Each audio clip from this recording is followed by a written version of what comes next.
In a universe where fate made a single mistake, the threads of reality began to unravel. There are places in existence where even gods do not look, realms folded between dimensions where the living and the dead blur into something neither. The Ghost Zone was such a place, an infinite sprawl of greenlit void, pulsing with the residue of death itself. For years, it had remained stable, a prison and sanctuary for those caught between worlds. But stability is a lie the universe tells itself. On a night when the stars themselves seemed to hold their breath, the Ghost Zone convulsed, not with the petty violence of spectral feuds or the tantrums of ancient spirits, but with something deeper, something fundamental. The very fabric of that in-between realm began to collapse inward, as though reality had decided it could no longer tolerate the paradox of its existence. Danny Phantom hung suspended in the epicenter of the catastrophe, his white hair whipping in ethereal winds that had no source, his green eyes wide with comprehension he did not want. Around him, the zone folded. Entire islands of floating earth compressed into singular points of light. Ghosts, beings who had already died once, screamed as they were unmade, not destroyed, but erased, pulled into a dissolution that offered no afterlife, no second chance. He had fought to stop this, burned his ectoplasm to its limits, used every technique he had spent years mastering, but some forces are too vast for heroism. Some endings cannot be prevented by willpower alone. The Ghost Zone was not collapsing randomly. Danny could feel it in the way the destruction moved, intelligent, purposeful. It was being consumed, pulled into something else, somewhere else. And he, floating at the center of his dying realm, was being pulled with it. For a moment, a terrible, crystalline moment, Danny Phantom experienced true helplessness. Not the helplessness of a difficult battle, but the absolute certainty that he had become irrelevant, that his choices, his struggles, his very existence had become subject to a force so far beyond him that resistance was meaningless. The last thing he saw before the void took him was Clockwork's tower, distant and crumbling, the master of time making no move to intervene. The ancient ghost simply watched, his expression unreadable, as if this too was meant to happen. Then there was white, not light, but the absence of everything, a space between spaces. When Danny Phantom opened his eyes, he was falling.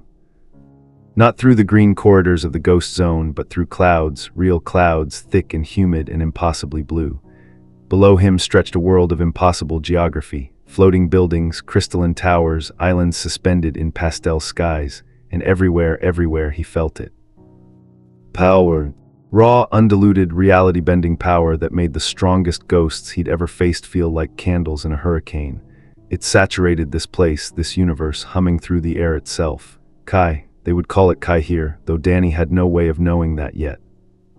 He hit the ground hard, his intangibility failing at the last moment, driven away by sheer exhaustion. The impact should have killed him, would have killed anyone fully alive. Instead, it simply hurt, a reminder that he was something in between, something that couldn't die properly because he'd already died once. Danny lay there staring up at a sky the wrong color, breathing air that tasted strange, feeling the weight of absolute foreignness press down on him. He had saved his town countless times, fought ghost kings and reality-bending tyrants, died and come back and learned to live with the contradiction of his existence. None of it had prepared him for this.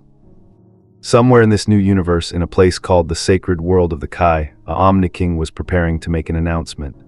A tournament, 10 universes, 80 fighters, and the losers would be erased, not killed, but removed from existence entirely, as if they had never been. Danny Phantom did not know this yet, did not know that he had been pulled across the membrane of reality itself, deposited into a cosmos where his power was a curiosity rather than a certainty, where gods fought for sport and mortals shattered planets with their fists. But as he pulled himself to his feet, as he felt the strange energy of this place seeping into him, one truth crystallized in his mind. The Ghost Zone's collapse had not been random. He had not arrived here by accident. Fate did not make mistakes. It made corrections. And Danny Phantom, the boy who had died and refused to stay dead, had just become a variable in an equation that would determine the survival of universes.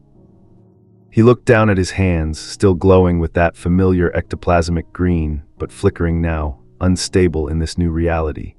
He had arrived in a universe where the strong decided the fate of entire worlds. The question that would haunt him in the days to come was simple. He been brought here to save this universe. Or to doom it. The discovery happened 3 days after Danny's arrival, in a forest that grew on the edge of a city that should not exist. He had spent those days in hiding, watching, learning the rhythm of this new world. The people here looked human mostly, but they moved wrong, jumped too high, hit too hard. Children leaped over buildings on their way to school. Old men carried cars when their vehicles broke down, and occasionally, rarely, he would feel it, someone ascending to a level of power that made the air itself scream. Danny had remained intangible for hours at a time, invisible, a ghost in a world that didn't believe in ghosts. He stole food he didn't need to eat but consumed anyway out of habit, listened to conversations in a language that should have been foreign but somehow translated in his mind, and tried, desperately, to understand where he was. Then came the morning when 2 presences appeared in the forest, so suddenly and so powerfully that Danny's invisibility faltered from sheer shock. They weren't flying, they had simply arrived, materializing from nothing with a technique Danny's mind immediately cataloged as similar to his own teleportation, but smoother, more refined. 2 figures, one short and muscular with wild black hair, the other taller and leaner with a permanent scowl etched into aristocratic features. Goku and Vegeta. Danny didn't know their names yet, didn't know that he was looking at 2 of the most powerful mortals in the multiverse, men who had shattered their limits so many times that the gods themselves had been forced to acknowledge them. He only knew that the energy radiating from them made his core, the source of his ghost powers, pulse with something between fear and exhilaration. "I'm telling you, I felt something weird around here," the shorter one said, his voice carrying an odd mix of childish excitement and razor focus. Different from Kai, but similar, like half energy, half something else. The taller one crossed his arms. "Your senses are scrambled from yesterday's training, Kakarot. There's nothing here but—" He stopped. Both of them stopped, and turned directly toward the tree where Danny was hiding, invisible, intangible, his heart, or the ghost of his heart, hammering in his chest. "There," Goku said, pointing, not near Danny, not in his general direction, directly at him. "You feel that, Vegeta?" Danny's invisibility shattered like glass. For a moment the 3 of them simply stared at each other. Danny, still in his phantom form, white hair and glowing green eyes and hazmat suit that marked him as something other. Goku, with an expression of curious delight that seemed inappropriate for encountering an unknown entity. Vegeta, with suspicion radiating from every line of his body. "Okay," Goku said slowly, tilting his head. "You're definitely not from around here." Danny's hands ignited with ectoplasmic energy on instinct, a defensive posture he'd developed over years of surprise attacks. "Stay back, I don't want to fight, but I will if—" Vegeta moved. One moment he was standing 20 feet away. The next, he was in front of Danny, hand clamped around Danny's wrist, eyes narrowed in analysis. The speed was incomprehensible. Danny hadn't even seen him move. "Interesting," Vegeta muttered. "Your energy is wrong, unstable. It's like you're only half present." He squeezed, and Danny felt his intangibility trying to activate, trying to phase through the grip, but Vegeta's hand remained solid around him, as if the Saiyan prince had instinctively matched his technique. "What are you?"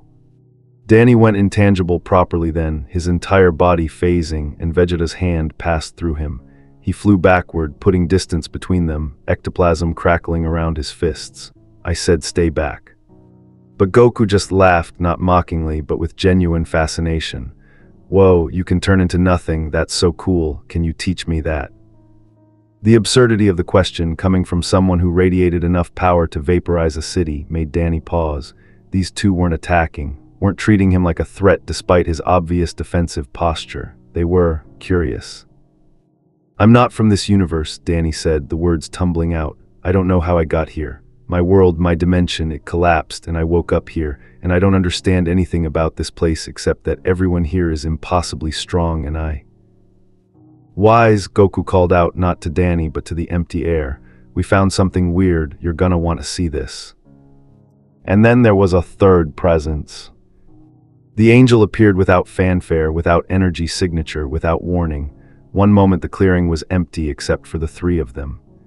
The next, a tall, blue-skinned being with white hair and a staff stood beside Goku, examining Danny with eyes that seemed to look not at him, but through him, into the fundamental structure of his existence. "Oh my," Wise said softly, "how peculiar." Danny felt naked under that gaze, felt like every secret of his being was being read, catalogued, understood. The angel circled him slowly, staff tapping against the ground, and Danny found he couldn't move, couldn't even think to run. "You're dead," Wise observed, "but also alive, existing in a state of quantum superposition that should be impossible. Your soul is bound to your body through a form of energy I've never encountered, ectoplasm, I believe you call it in your world. Fascinating, you're a walking paradox." "I'm a half," Danny whispered, "half human, half ghost." "Half alive, half dead," Wise corrected gently, a glitch in the natural order. He tapped his staff against Danny's chest, and Danny gasped as he felt something shift inside him. "And you've been deposited into Universe 7 3 days before the Tournament of Power. The timing is suspicious." Goku's expression shifted from curious to serious. "You think someone sent him here on purpose?"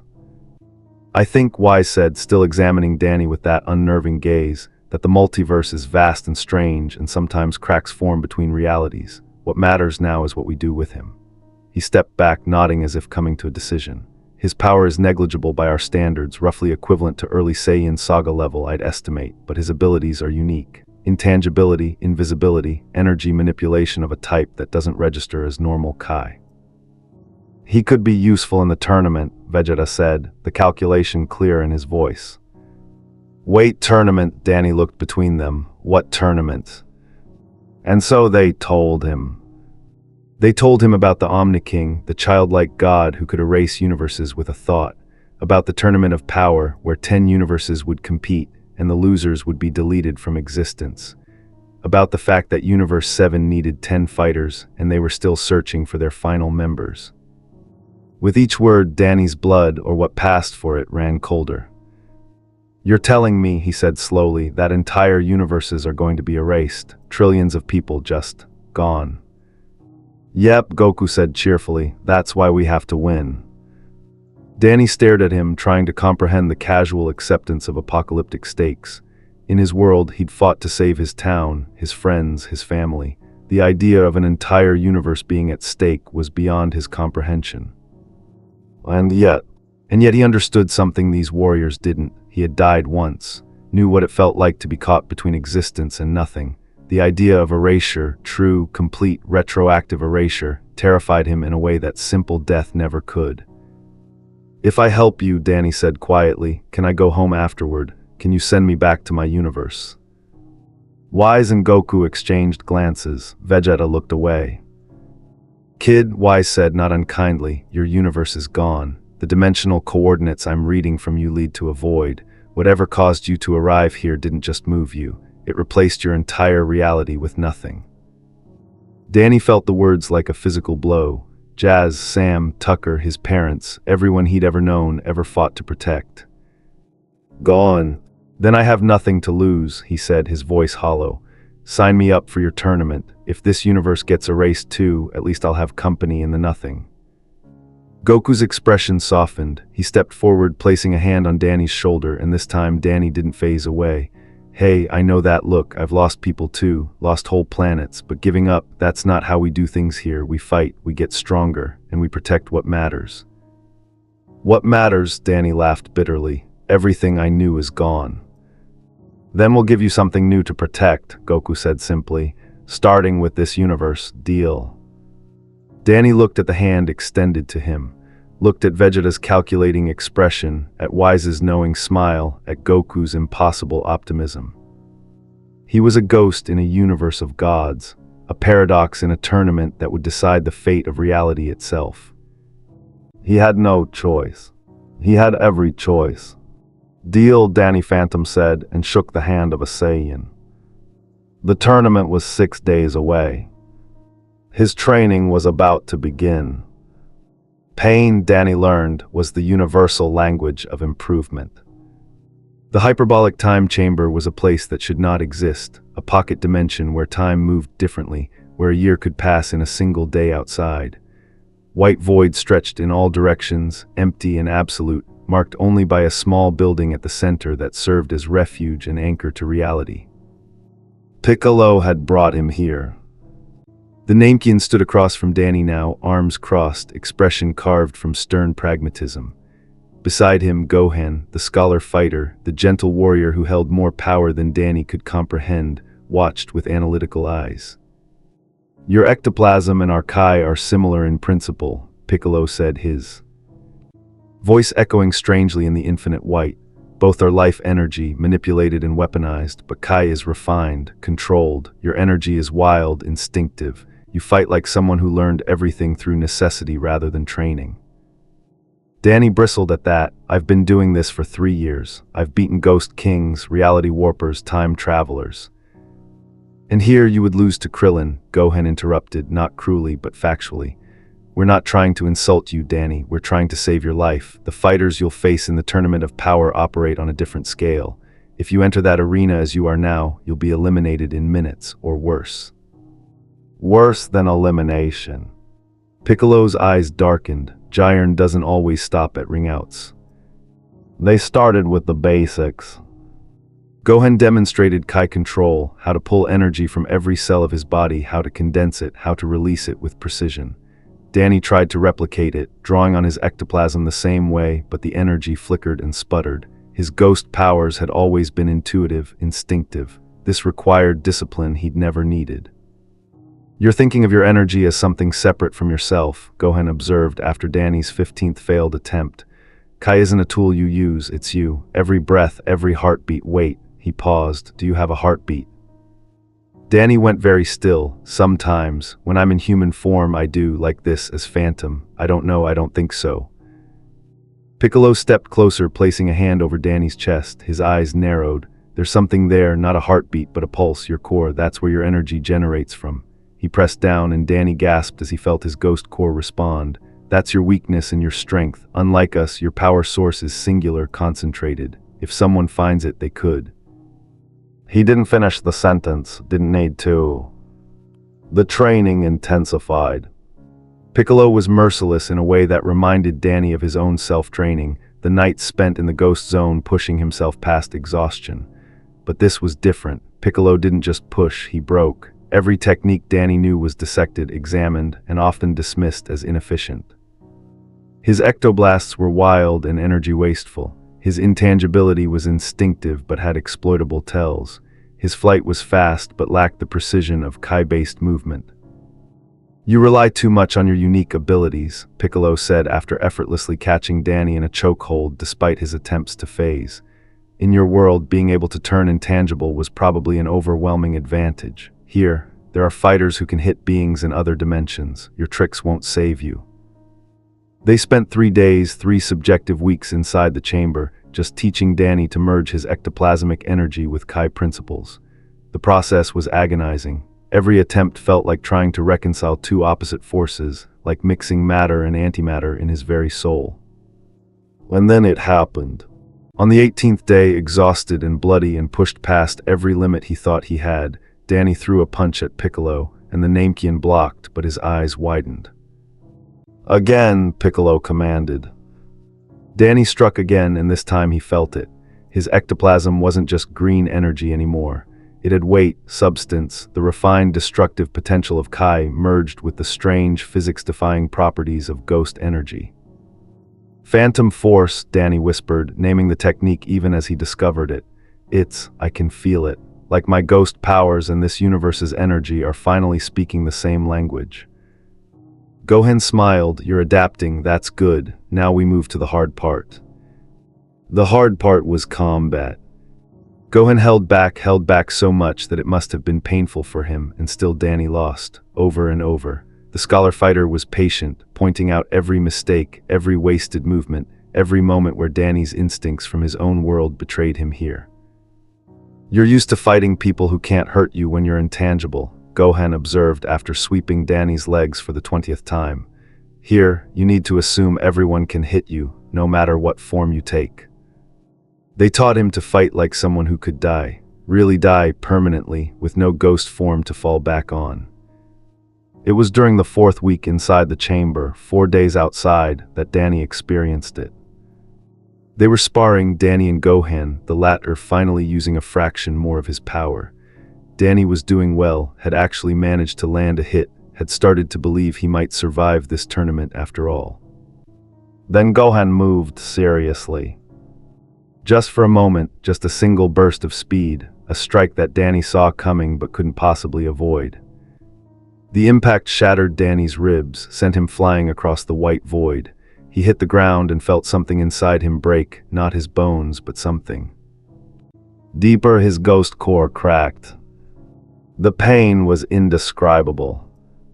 Danny had died once before, electrocuted and transformed in his parents' portal.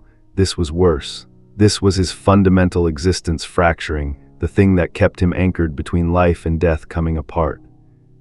He felt himself dissolving, not into unconsciousness, but into nothing, his human half and ghost half separating, and without the core to bridge them, he would just stop.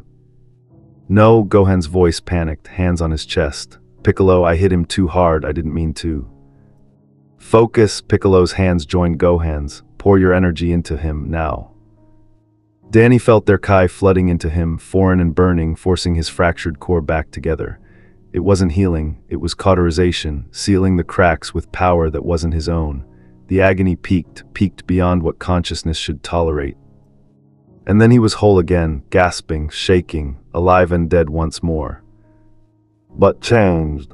When Danny opened his eyes, the world looked different, sharper.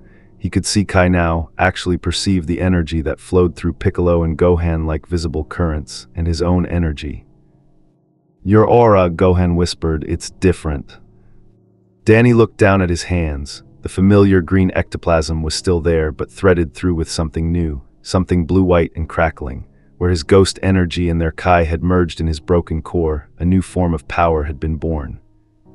Spectral Kai, Piccolo named it, his voice carrying a note of concern. You died again, died in a universe where death works differently, and came back different. Danny stood on shaking legs. He felt stronger, felt the power coursing through him multiplied, refined, dangerous. But he also felt hollower, as if in breaking and reforming he'd lost something he couldn't name, a piece of his humanity maybe, or his ghostliness, some essential part of what made him him. How much time do we have left? Danny asked. 2 days outside, Gohan said, 1 month in here.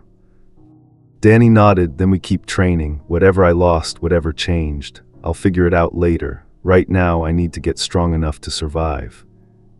Because he had seen something in that moment of dissolution, a vision, brief and terrible.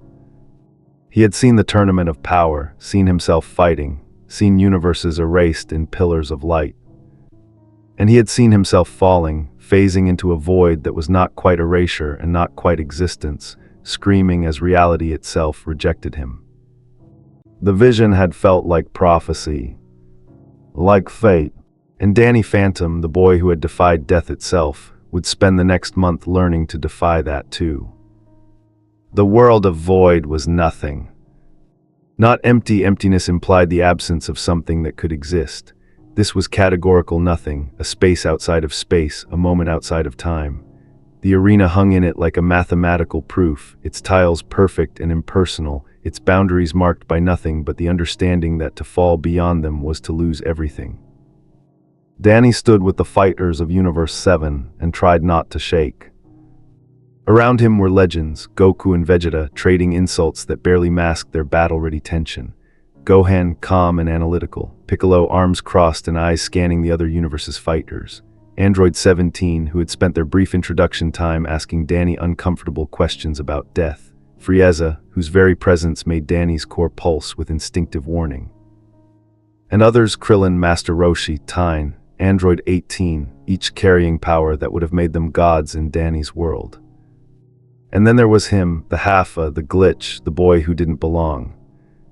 Scared, Frieza asked, his tail swishing with predatory amusement. The former emperor had taken particular interest in Danny, perhaps sensing a kindred wrongness in him. You should be, though I confess, I'm curious to see what happens when something half-dead gets erased.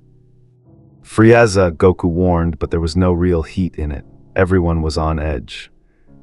Across the void, the other universes assembled. Danny could feel them, 80 of the strongest fighters from 8 universes, each radiating power that made his new spectral Kai feel like a candle against suns. Universe 11 stood in perfect formation and at their center. Jiren. The Pride Trooper stood motionless, arms crossed, eyes closed. But even from this distance, even without looking, Danny could feel the weight of his presence. This was power that had transcended normal limits, power that touched the divine. The strongest mortal in the multiverse, Wise had said. And for just a moment, those closed eyes opened. Looked directly at Danny. And narrowed. Then the Grand Priest spoke, his voice carrying across the infinite nothing, explaining rules that sounded simple but hid cosmic consequences. No killing, but damage was allowed. No weapons, but your own body could be weapon enough. No flight, but movement was permitted. De-elimination by ring out or inability to continue. And the losers, the universes of the losers, would be erased. Danny looked up. Above the arena, on thrones that hurt to perceive, sat two identical children with eyes too old and smiles too wide. The Omni-Kings, Zeno, gods who could unmake reality by blinking. They waved at the fighters like children at a playground, and Danny felt his blood freeze. This was entertainment to them. Trillions of lives, entire timelines, countless worlds, all of it was just a game to beings who existed beyond the concept of consequence. Hey. Danny turned. Goku stood beside him, that same impossible smile on his face. You're gonna do great, the Saiyan said. Just remember what Piccolo taught you, don't let them rattle you, and if things get bad, his expression grew serious. Get out of the ring, your universe is gone, but you can still survive. Don't throw your life away for us. Danny wanted to argue, wanted to say something noble about fighting to the end. But then the gong rang. And the tournament of power began. Chaos erupted instantly, 80 fighters moving at speeds that blurred causality.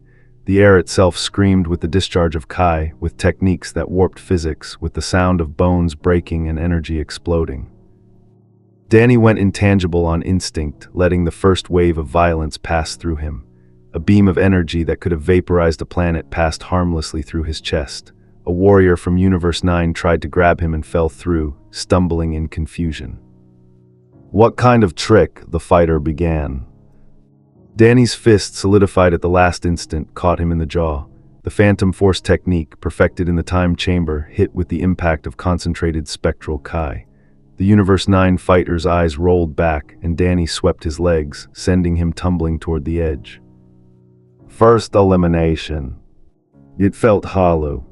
Around him, the battle raged. Danny moved through it like a ghost, literally phasing through attacks, striking from angles his opponents didn't expect, using his unique abilities to support the Universe 7 fighters. He couldn't match their raw power, but he could be unexpected, could be a variable his enemies didn't account for. He saved Krillin from a sneak attack, going intangible to let the strike pass through him, and then blasting the attacker with ectoplasm. Supported Piccolo by phasing into the ground and pulling an opponent's feet out from under them at a critical moment. Used his duplicates, ghost duplicates merged with Kai to confuse and disorient. But he was outmatched, knew it with every exchange. These fighters operated on a level he was still struggling to comprehend. He was faster than he'd been, stronger than he'd thought possible, but it wasn't enough. Then he felt it. A surge of divine energy, a scream that echoed across the void. Danny turned in time to see the Universe 9 fighters, the last of them, fall from the ring. And then the erasure came. It wasn't dramatic, wasn't violent. The Grand Priest simply raised his hand and the Universe 9 fighter froze mid-fall. Then, like a drawing being erased, he ceased. Not killed, not destroyed, simply wasn't, had never been. And above, Zeno raised his hand. Universe 9 dissolved. Danny felt it happen, felt an entire universe, everything it contained, every person who had ever lived there, every moment of history, all of it folding in on itself and vanishing. Not into destruction, but into retroactive non-existence. This was different from death. Death was a transition, a change of state. This was deletion. These people hadn't died. They had been unmade. And the worst part, the part that made Danny's core seize with existential horror, was the silence. No screams, no final moments, just nothing, as if they had been a mistake corrected. Focus, Vegeta's voice snapped him back. Mourn later, fight now. Danny tried, threw himself back into the battle. used his abilities to support, to defend, to slowly, carefully eliminate opponents who made the mistake of underestimating the invisible fighter. But he couldn't shake the image, couldn't stop thinking about how casual it had been, how Zeno had smiled while doing it. Time blurred minutes that felt like hours. The ring grew less crowded. Danny's spectral Kai began to run low, the constant phasing and attacking draining him in ways he hadn't experienced even in the time chamber. Then he found himself face to face with a Universe 11 fighter. Not Jiren, but one of the Pride Troopers Dispo Wise had called him, the Speed Fighter. "You," Dispo said, circling Danny with predatory focus. "You're the anomaly, the one who doesn't belong. Jiren sensed you immediately, said you're wrong, unnatural." "Yeah, well, Jiren can." Dispo moved. Danny barely phased in time, the kick passing through his head. But Dispo was already adjusting, his next strike catching Danny half solid, the impact sending him spinning. "You're fast," Dispo said, Al. "Ready behind him, but I'm faster, and you have a tell. Right before you phase, your energy signature spikes, just a fraction, but that's enough." Another hit. Danny tried to counter, but Dispo was everywhere, striking from angles Danny couldn't predict, exploiting the microsecond delay in his intangibility. "You know what I think," Dispo continued, his voice almost conversational as he systematically dismantled Danny's defense. "I think you're scared, I think you know you don't belong here, and I think—" A Kai blast, massive and blue, slammed into Dispo from the side. Vegeta stood there, hand still raised, expression carved from pure contempt.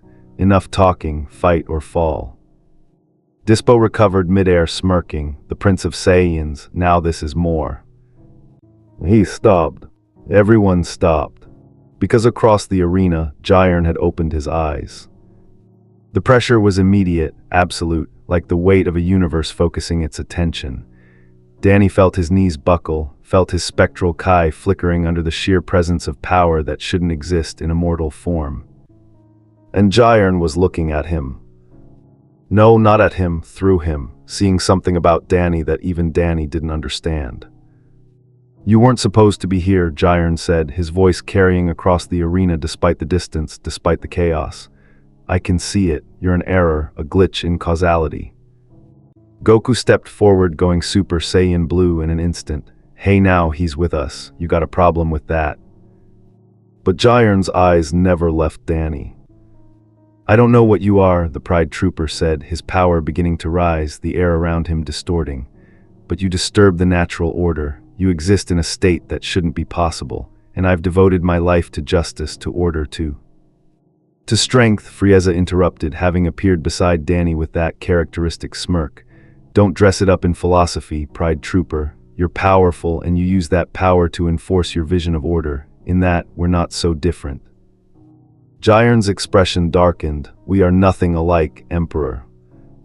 "No," Frieza's tail swished. "We both know what it means to lose everything, to build ourselves into something beyond normal limits. The difference is I embrace what I am, while you," he glanced at Danny, "you're threatened by anything that doesn't fit your understanding of how the world should work." The tension peaked. Then Toppo's voice cut through. "Jiren, there are higher priority targets. The Saiyans, focus." And just like that, the moment passed. Jiren turned away, his attention shifting to Goku and Vegeta. But Danny had seen something in those eyes, not just disapproval, not just suspicion. Fear. Jiren, the strongest mortal in the multiverse, was afraid of him. Not of his power. Danny knew his strength was nothing compared to these fighters. Jiren was afraid of what Danny represented. A thing that shouldn't exist, a glitch in reality itself. And as the battle raged on, as universes fell and fighters were eliminated, Danny began to wonder. What if Jiren was right? Trust, Danny learned, was something earned in moments but lost in seconds. The tournament of power had reached its midpoint. 4 universes had fallen, erased in pillars of light that felt less like divine judgment and more like cosmic housekeeping. The arena was littered with craters and scorch marks, testament to battles that had reshaped the void itself. And Danny Phantom had saved 3 lives.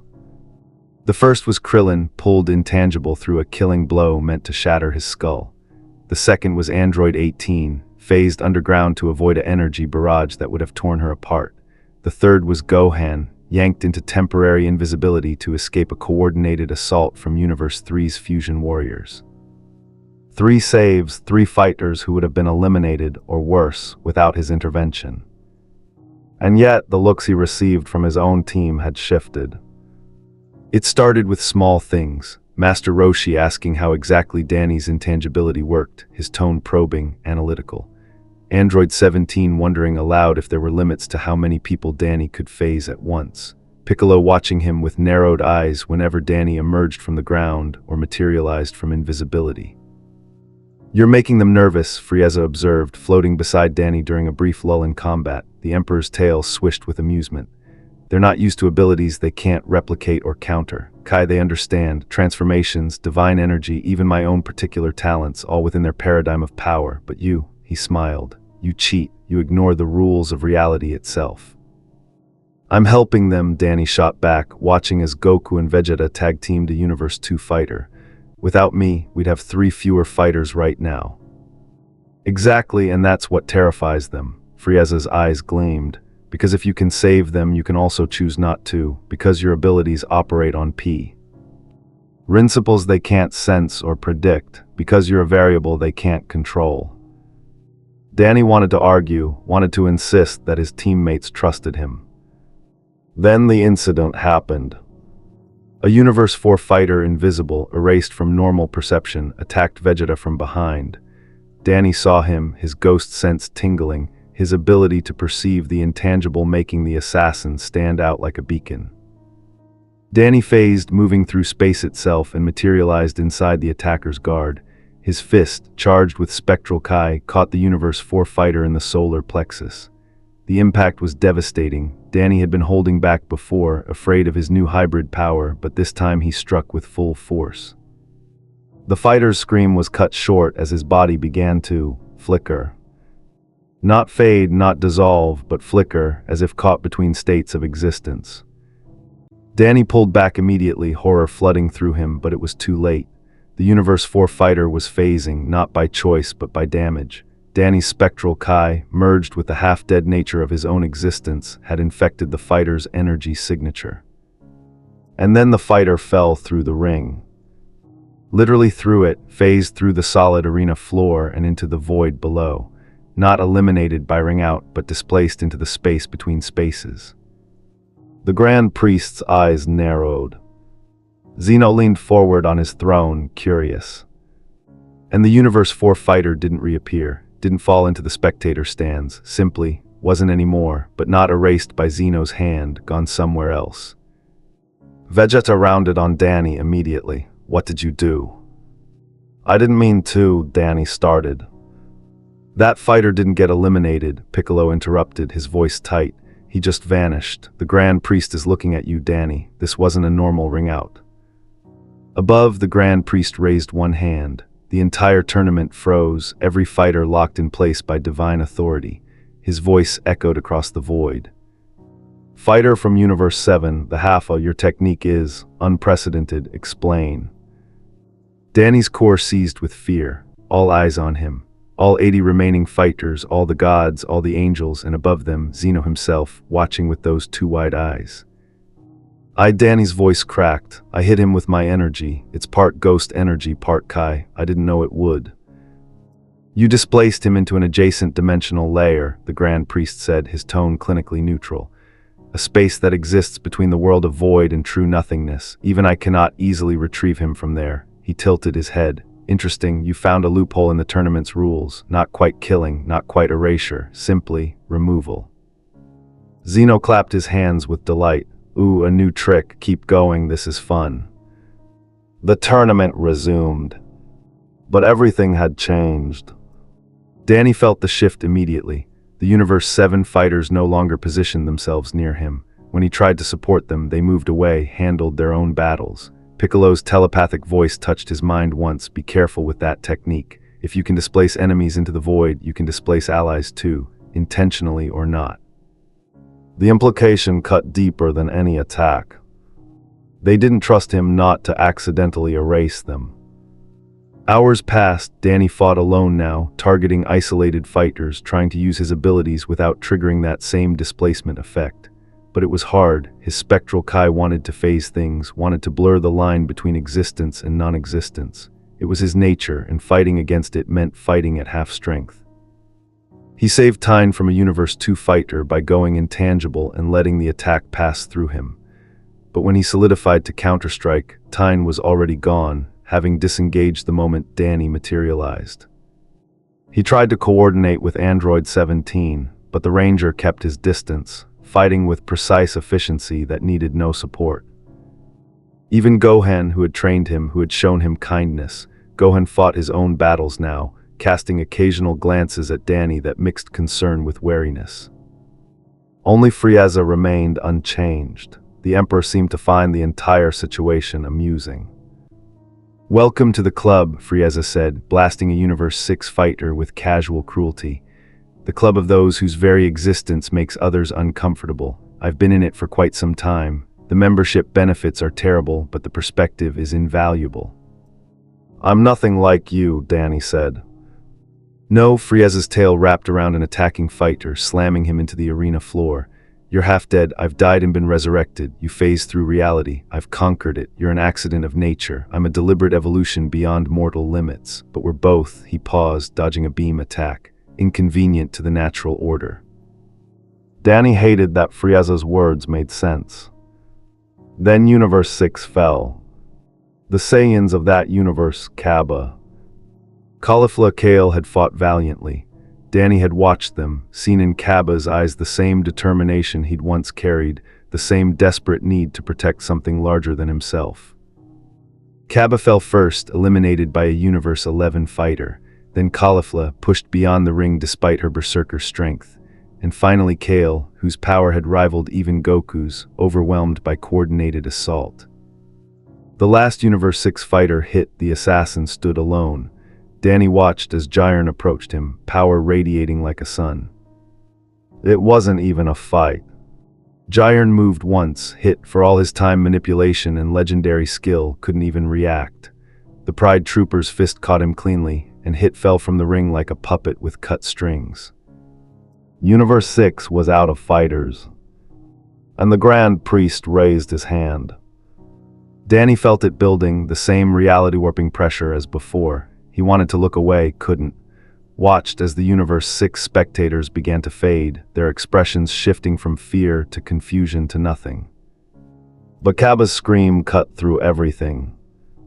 The young Saiyan, already half erased, locked eyes with Vegeta, and in that final moment he smiled, a warrior's smile, proud despite everything. Then he was gone. Universe 6 collapsed into light and ceased to exist. And something inside Danny broke. Not his core, not his body, but something deeper, the part of him that had always believed, despite everything, that heroes won. That good triumphed, that if you fought hard enough, sacrificed enough, you could save people. Universe 6 had fought perfectly, had given everything. And they were erased anyway. Because they weren't strong enough. Because the rules of this tournament, this multiverse, this reality, they didn't care about effort or nobility or sacrifice, only results. Danny's hands began to glow, not with ectoplasm or Kai, but with something darker. The spectral void he'd accidentally touched before, the space between spaces, responding to his anguish. "Danny," Gohan's voice cautious, "your energy, it's changing." Danny looked down. His aura had always been green-white, ectoplasm and spectral Kai merged. But now it was shot through with tendrils of pure black, not the absence of light, but something more fundamental, the color of the void between dimensions. "They didn't deserve that," Danny whispered. "Kaba didn't deserve to just stop existing." "No one deserves erasure," Piccolo agreed, approaching carefully, "but rage won't save them. Focus, Danny, we still have a universe to protect." "Do we?" Danny looked at his teammates, at the wariness in their eyes, the way they kept their distance. "Or am I just a convenient tool until I accidentally phase one of you into that void?" No one answered. And in that silence, Danny made a decision. If they didn't trust him to fight beside them, he'd fight alone. would use his abilities without restraint, without worrying about making them comfortable, would embrace the void-touched power that made him dangerous. Because the alternative was standing by and watching more universes burn. He flew toward the thickest combat, intangibility flickering, spectral Kai building to critical levels. A Universe 3 fighter tried to grab him. Danny phased, twisted, struck back with void-enhanced power. The fighter screamed as reality rejected him, as he fell through the arena into that terrible space between. Another elimination, another fighter displaced into nothing. And Danny kept going. Behind him he felt Vegeta's eyes on his back, felt Piccolo's concern, felt Gohan's worry. But he didn't stop. Because he'd learned the truth that this tournament taught. Survival meant being willing to do what others couldn't. Even if it made you a monster. Especially then. There are moments in every warrior's life when they meet their absolute limit. Not a challenge to overcome, but a wall that cannot be broken, a truth that cannot be denied. For Danny Phantom, that moment came in the form of Jiren. The Pride Trooper had been watching. Throughout the chaos, throughout the eliminations and the desperate battles, Jiren had observed Danny with those penetrating eyes, analyzing, calculating, waiting. And now, with the tournament entering its final phase, with only 30 fighters remaining across 3 universes, Jiren moved. Danny felt him coming, felt the displacement of power so vast that it bent the very fabric of the world of void. He turned, tried to go intangible. Jiren's hand caught him by the throat. Solid, impossibly solid, the Pride Trooper had somehow matched his phasing frequency, or perhaps simply hit so hard that Danny's intangibility couldn't compensate. "We need to talk," Jiren said calmly, lifting Danny off the ground with one hand, away from the others. And then they were moving. Not flying, the tournament forbade it, but Jiren's sheer speed was indistinguishable from teleportation, carrying them to the farthest edge of the arena, away from the main combat. He dropped. Ped Danny, who barely caught himself, spectral Kai flaring defensively. "What do you want?" Danny gasped, trying to recover his breath, a habit from being human, even though he didn't need to breathe in this form. Jiren stood motionless, arms crossed. "I want to understand. You exist in a state that violates every principle of life and death. You shouldn't be possible. And yet here you are, participating in a tournament that will decide the fate of universes." His eyes narrowed. "Why?" "Because I was chosen, because my universe is already gone, because..." "No," Jiren's voice cut through the explanation like a blade. "Those are circumstances. I'm asking why you continue. Why fight for a universe not your own? Why struggle when you could simply accept erasure and end your paradoxical existence?" The question hung in the air between them. Danny's mind flashed back to his death in the portal, to the years of fighting, to every moment he'd nearly given up and didn't. Because that's what heroes do. We protect people, even if it's hard, even if... Heroism, Jiren's expression twisted with something dark. "Is that what you call it? I've seen your technique, Haffa. You don't eliminate your enemies. You displace them into a void where even gods cannot easily reach. That's not heroism. That's erasure by another name." "I didn't ask for that power," Danny shot back. "I didn't ask to be half dead. I didn't ask to be brought to this universe. But I'm here, and I'm doing what I can too." "To what? Save them?" Jiren gestured toward the distant Universe 7 fighters. "I've watched you. Your own team fears you, keeps their distance. Because deep down they know what you are, an anomaly, a glitch in causality that could unravel if pushed too far." The words hit harder than any physical attack could. Because they were true. "Why do you care?" Danny asked, his voice hollow.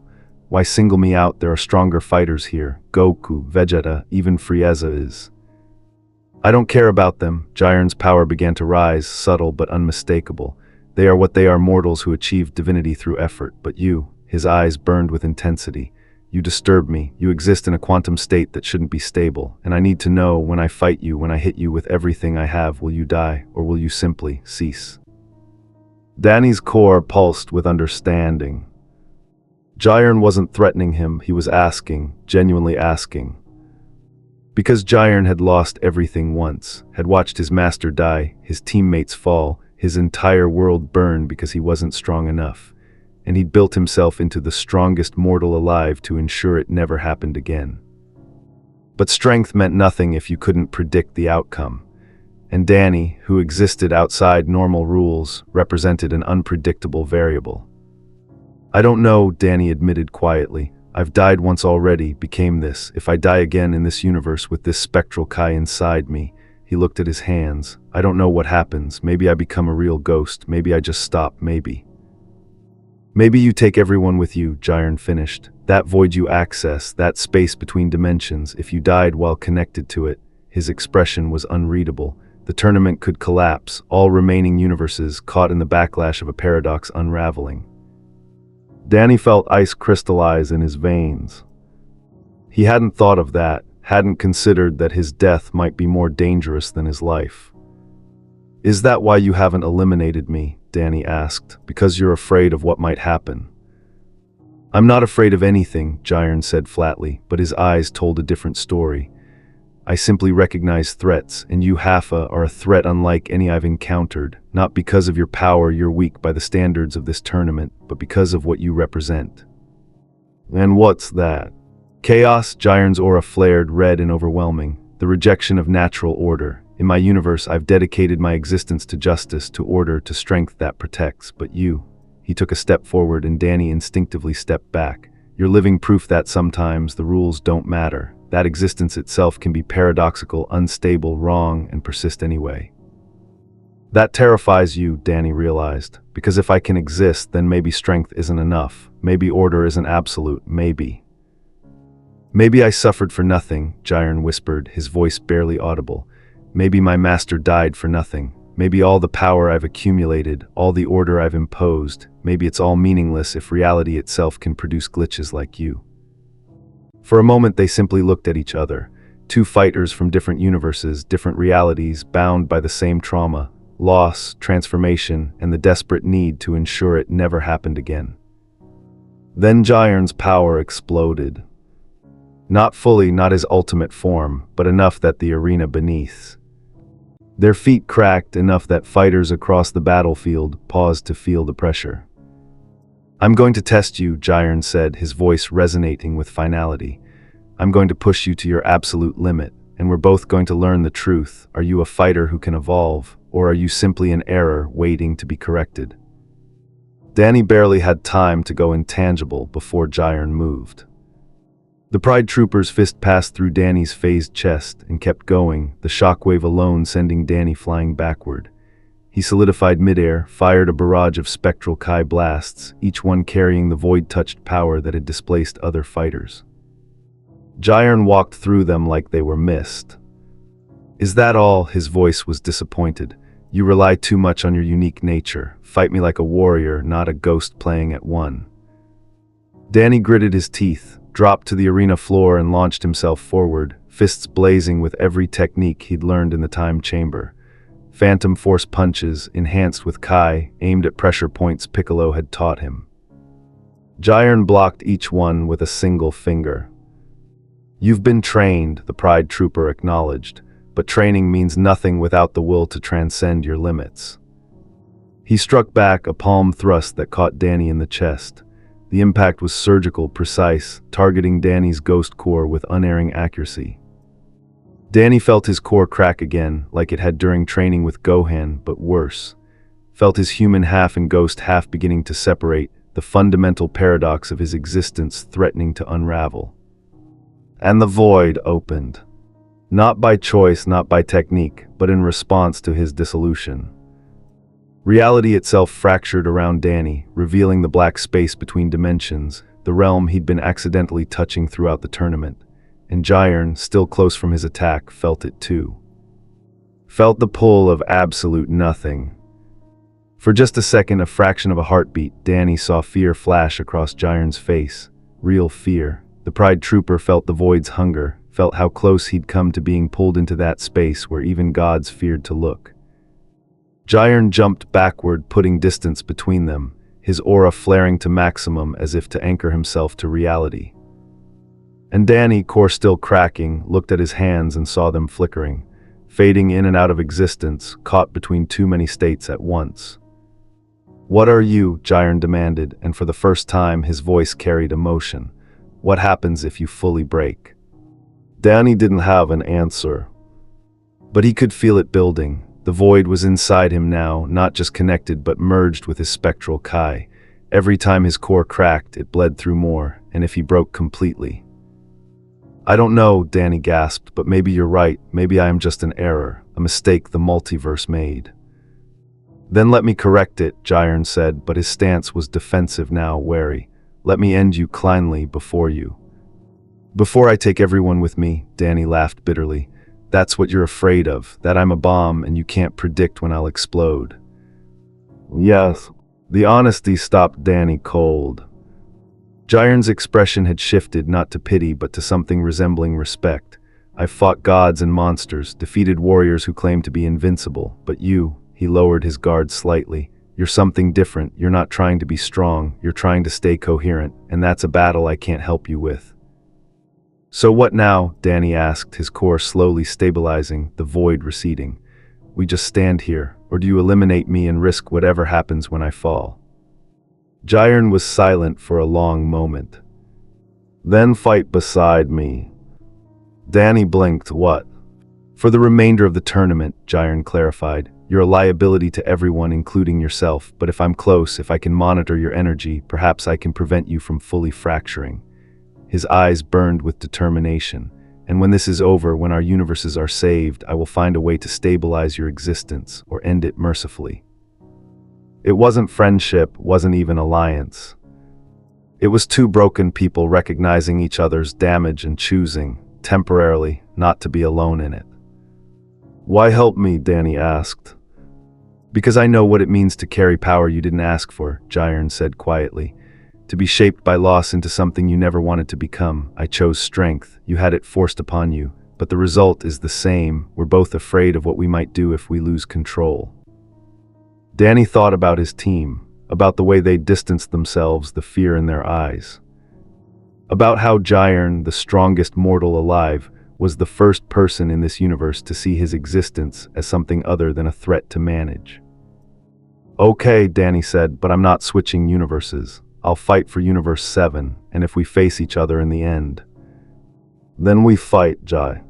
Ren agreed, but until then we survive, both of us, because I refuse to let you unravel before I understand what you are. They returned to the battle together. And across the arena, Goku watched them with narrowed eyes, sensing that something fundamental had shifted. The Haffa and the Pride Trooper. The Glitch and the Perfectionist. Two sides of the same coin, spinning in the void. The tournament had become a war of attrition. 43 fighters remained, scattered across the shattered arena. Universe 2 had fallen, erased in a pillar of light while its goddess wept. Universe 10 followed, its supreme Kai accepting erasure with stoic resignation. And Universe 3, despite their fusion warriors and mechanical monstrosities, had been dismantled by the combined might of Universes 7 and 11. Only 3 universes remained, 7, 11, and 4. And Universe 4 was desperate. Danny noticed it first, the way the remaining Universe 4 fighters had stopped trying to win and started trying to hurt. Their attacks became vicious, aimed not at ringouts but at permanent damage, at making survivors remember them. They know they're losing, Jiren observed, standing near Danny as they surveyed the battlefield. The temporary understanding between them had held, much to everyone's confusion. Desperation makes mortals cruel. Danny wanted to argue, but he'd seen it too many times. In his own world, the most dangerous ghosts were the ones who'd lost everything and decided to make their end everyone else's problem. Then he felt it. A spike of malicious intent. A Universe 4 fighter, Shansa, one of the invisible assassins, materializing behind Krillin, energy blade raised to strike not at the monk, but at. No, Danny phased, crossing the distance in an instant, solidifying directly in the blade's path. The energy weapon pierced his chest. Pain erupted, white-hot and absolute, but worse than the pain was what Danny felt through his connection to the void. The blade was poisoned, coated in something designed to disrupt energy signatures, to make coherent existence impossible. It was a weapon meant to erase. Danny's core convulsed, his spectral Kai, already unstable, began to unravel, and the void, that terrible space between dimensions, opened wide. Not gradually, not controlled. The arena itself fractured. Reality split like a shattered mirror, revealing the black nothing underneath. Fighters nearest to Danny screamed as they felt the pull, the hungry vacuum of absolute non-existence trying to swallow them whole. Danny, Gohan's voice panicked, "Stop it, pull it back." But Danny couldn't. His core was breaking, really breaking this time, not just cracking but shattering into fragments. His human half and ghost half separating, and without the core to bind them, the void was bleeding through unrestricted. "Everyone back," Jiren's voice cut through the chaos. The Pride Trooper's power exploded, red aura flaring to maximum, creating a barrier between the spreading void and the other fighters. "Do not approach him." Danny fell to his knees, watching his hands flicker between solid, intangible, and something else, a state that was neither, a non-state that was painful to perceive. He could feel himself dissolving, feel his consciousness fragmenting across multiple quantum states. And in that moment of dissolution, he saw them. Timelines, countless timelines, all stacked on top of each other like transparent sheets. In one, he'd never come to this universe. In another, he'd been eliminated in the first 5 minutes. In a third, he'd won the tournament, but at the cost of his sanity. And in all of them, every single one, the tournament ended in fire and screaming.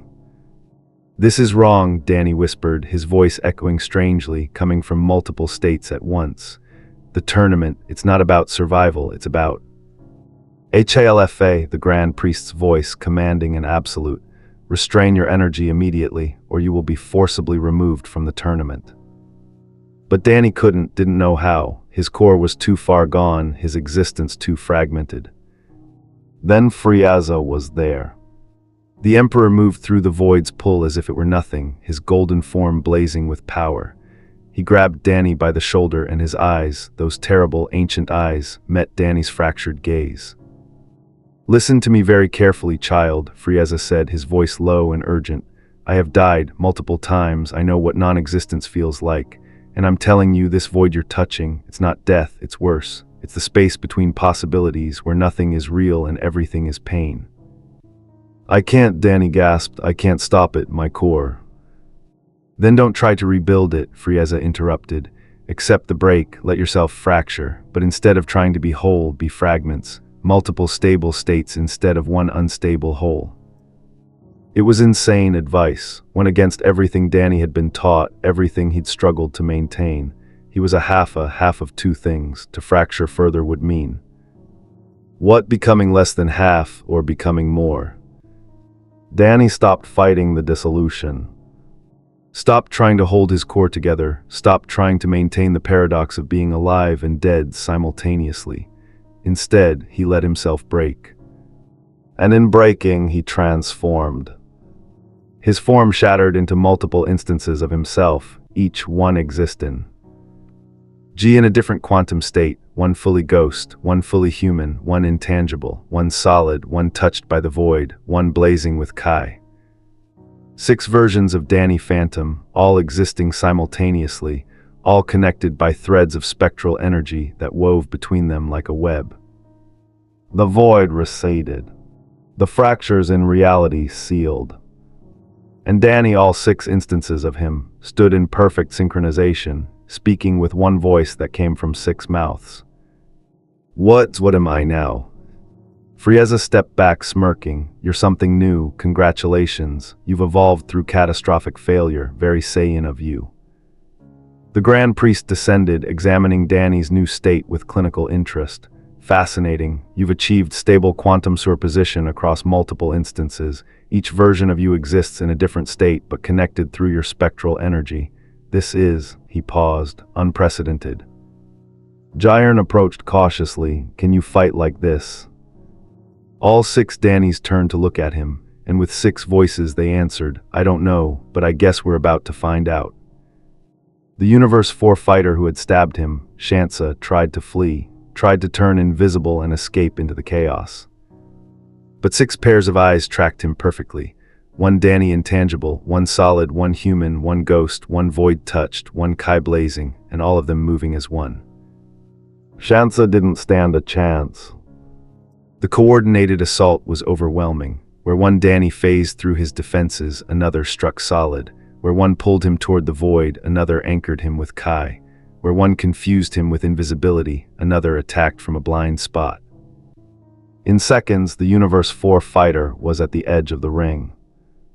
And all 6 Dannys spoke together. You tried to erase me, tried to make me nothing, but I'm already nothing, and everything, and something in between. They struck as one. Shansa flew from the ring, eliminated. And the Dannys turned to face the remaining fighters, their fragmented existence somehow more terrifying than their previous form. Because now they weren't a glitch trying to be stable. They were 6 different kinds of impossible, working in perfect harmony. Across the arena, Goku grinned. Now that's what I'm talking about. Hey, Danny or Danis, want to team up? But before any of the 6 instances could answer, the Grand Priest spoke again. The fighter from Universe 4, Shansa, has been eliminated. Universe 4 now has 0 fighters remaining. The void above pulsed. Zeno raised both hands. And Universe 4, gods and mortals and all the billions of lives it contained, was erased. Danny watched it happen, all 6 instances of him watching from different perspectives, feeling it 6 different ways. The human Danny felt horror, the ghost Danny felt sadness, the void-touched Danny felt nothing, recognition maybe, a kinship with erasure itself. And that was the most terrifying part. Part of him, 1/6 of him, understood what Zeno was doing, saw the erasure not as murder but as correction, deletion of errors. The same way Jiren saw Danny himself. I'm becoming like them, one Danny whispered while the others fought. Becoming like what? Jiren asked, having heard despite the distance. Like the gods, like beings who can watch universes die and feel nothing. Jiren was silent for a long moment. Then, the difference is choice. You can choose to feel, choose to care. That's what makes you mortal. What makes you, he paused, human. But Danny looked at his 6 selves, at the void-touched version that felt nothing, at the Kai-blazing version that only wanted to fight, at the ghost version that existed outside normal morality. And wondered if being human was something he'd already lost. The tournament continued. 2 universes remained. And Danny Phantom, fragmented into 6 impossible instances, prepared for the final battle. Victory, Danny learned, could taste like ash. The last Universe 4 fighter fell to a combined assault from Goku and Vegeta, their god forms blazing with power that made the arena shake. Universe 4's erasure had been expected, calculated, almost merciful compared to what was coming. Because now only 2 universes remained. Universe 7 and Universe 11. And the Grand Priest was looking at Danny with eyes that saw too much. All fighters paused, the angel commanded, and reality itself obeyed. Every warrior froze mid-motion, held in stasis by divine authority. There is a matter that must be addressed. All 6 instances of Danny felt their cores pulse with dread. The Grand Priest descended until he stood before them, his staff tapping against the arena floor with measured precision. The Hafa, your current state is problematic. Problematic how? Danny's human instance asked, while his ghost instance prepared to flee, and his void-touched instance simply stared with empty eyes. You exist in 6 quantum states simultaneously, the Grand Priest explained, his tone carrying the weight of cosm. Ike-law, each instance connected through spectral energy that bypasses normal dimensional barriers. In doing so, you've created a stable paradox, something that should not be possible within a single universe. But he's stable now, Gohan interjected, stepping forward despite the stasis.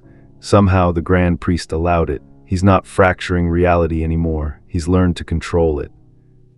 Control is relative. The Grand Priest circled the 6 Dannys, examining each one. The human instance, mortal, vulnerable, operating on principles we understand. The ghost instance, ectoplasmic, supernatural, but still within the bounds of possibility. But these others, he stopped in front of the void-touched Danny, the one whose eyes reflected nothing.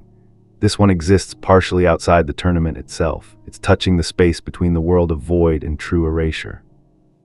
The same space you've been accidentally displacing fighters into. The implications crystallized with terrible clarity. You're saying I've been connecting the tournament to that void, Danny, all 6 instances said together. That every time I've phased someone out, I've been bleeding the tournament into a space that exists outside of Lord Zeno's authority, the Grand Priest finished. Yes. Silence crashed across the arena. Even Zeno, watching from his throne, leaned forward with sudden interest. Explain, the child god commanded, his voice still playful but carrying an edge of something darker. The Grand Priest bowed slightly. The Halfa's unique nature has created a bridge between the world of void and an adjacent dimensional layer, a space we call the in-between. It's where discarded timelines go, where erased possibilities linger. Normally, it's completely sealed off from active reality, but the Halfa, being a quantum paradox, naturally resonates with it. And the fighters I displaced, Danny's ghost instance asked, already knowing the answer, are trapped there, not erased by Lord Zeno's hand, and therefore not truly eliminated according to the tournament's rules. They exist in a state of limbo, neither alive nor dead, neither existent nor erased. Horror flooded through Danny's human instance, rage through his kai-blazing form, curiosity through his void-touched self. How many? He asked.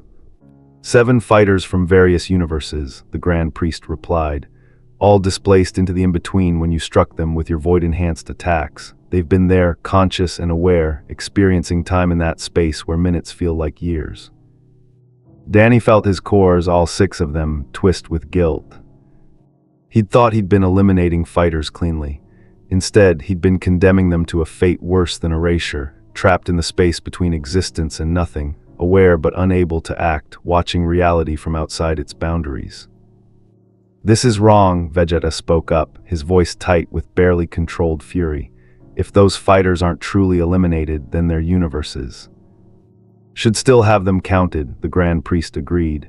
Yes, which means the tournament's current standings are inaccurate. Universe 4, for example, still has 2 fighters technically active, just displaced. Zeno tilted his head, considering. That's a problem. Can we get them back? Yes, the Grand Priest said, but doing so would require opening a stable portal to the in-between, and the only being here capable of that, he looked directly at Danny, is the Halfa himself. No, Jiren said immediately, stepping forward. If he opens that portal fully, it could destabilize the entire tournament. The void could swallow everything. Potentially, the Grand Priest acknowledged, but the alternative is to leave those fighters trapped in eternal limbo, aware and suffering. And Lord Zeno's erasure doesn't extend to the in-between.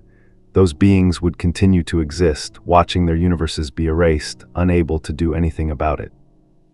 Danny looked at his 6 hands, each one flickering with different energy. The void-touched instance could feel them, the displaced fighters, screaming in a space where sound didn't exist, trapped in an eternity of isolation. He'd done that to them.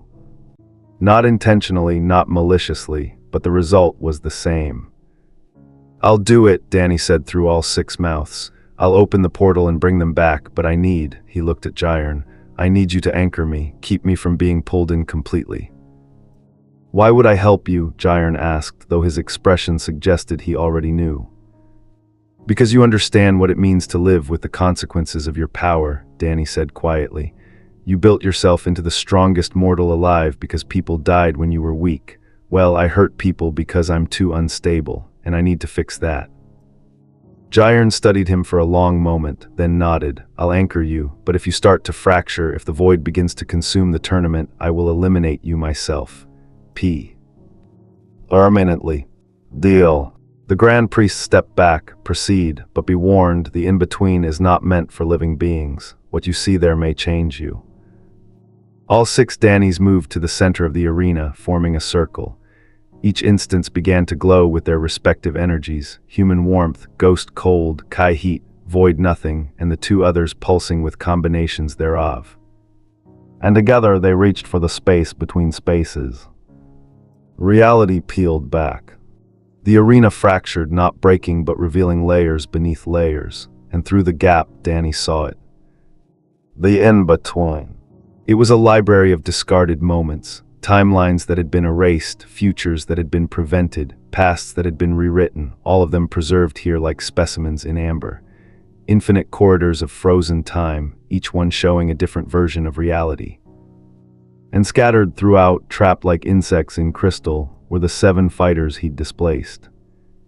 Danny extended his awareness into that space, his 6 instances working together to create a stable portal.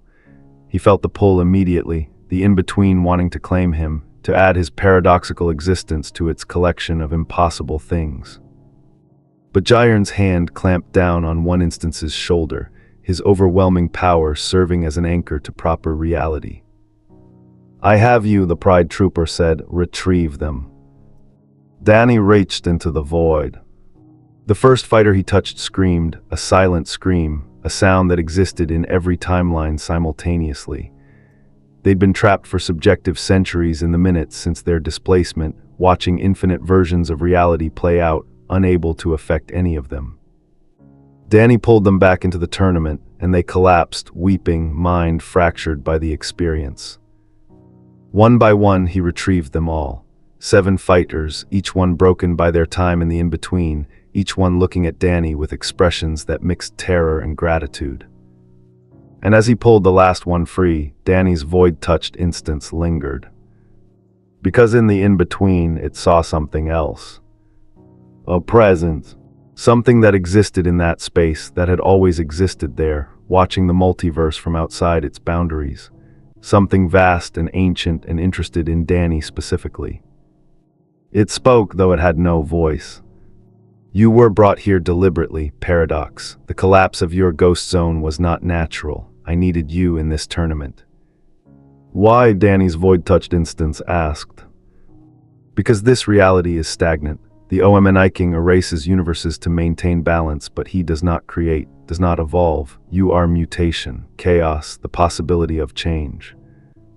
"You wanted me to destabilize the tournament," Danny realized with horror. "You wanted me to open the in-between, to create a bridge that would allow discarded timelines to bleed back into active reality. Yes, the OMNI King's erasures are not absolute. The erased universes still exist here in this space, and with your power, they could return."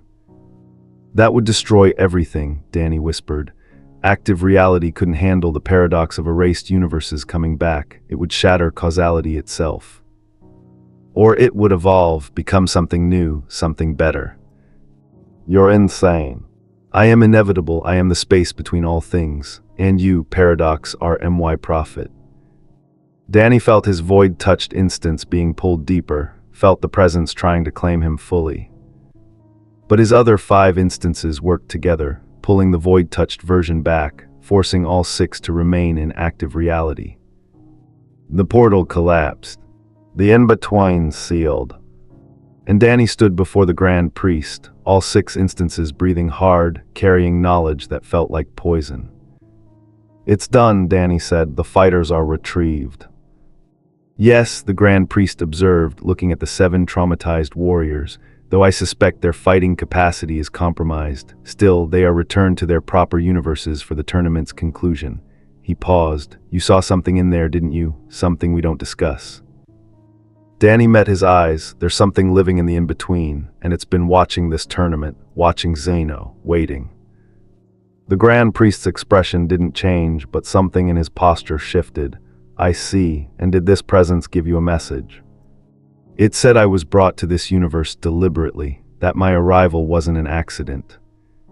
"No," the Grand Priest agreed quietly. "It likely wasn't. The multiverse has many layers, many forces that operate outside even the Omniking's sight. You become entangled in something far larger than a tournament." "What do I do?" "You survive," the Grand Priest said simply. "You fight, you win or lose, and after, we'll see what role you play and what comes next." He ascended back to his position. The stasis ended, and the tournament resumed with new urgency. Because now Danny knew the truth. He wasn't just fighting for you. Niver 7's survival. He was fighting at the center of a cosmic game he didn't understand, moved by forces that saw entire universes as pieces on a board.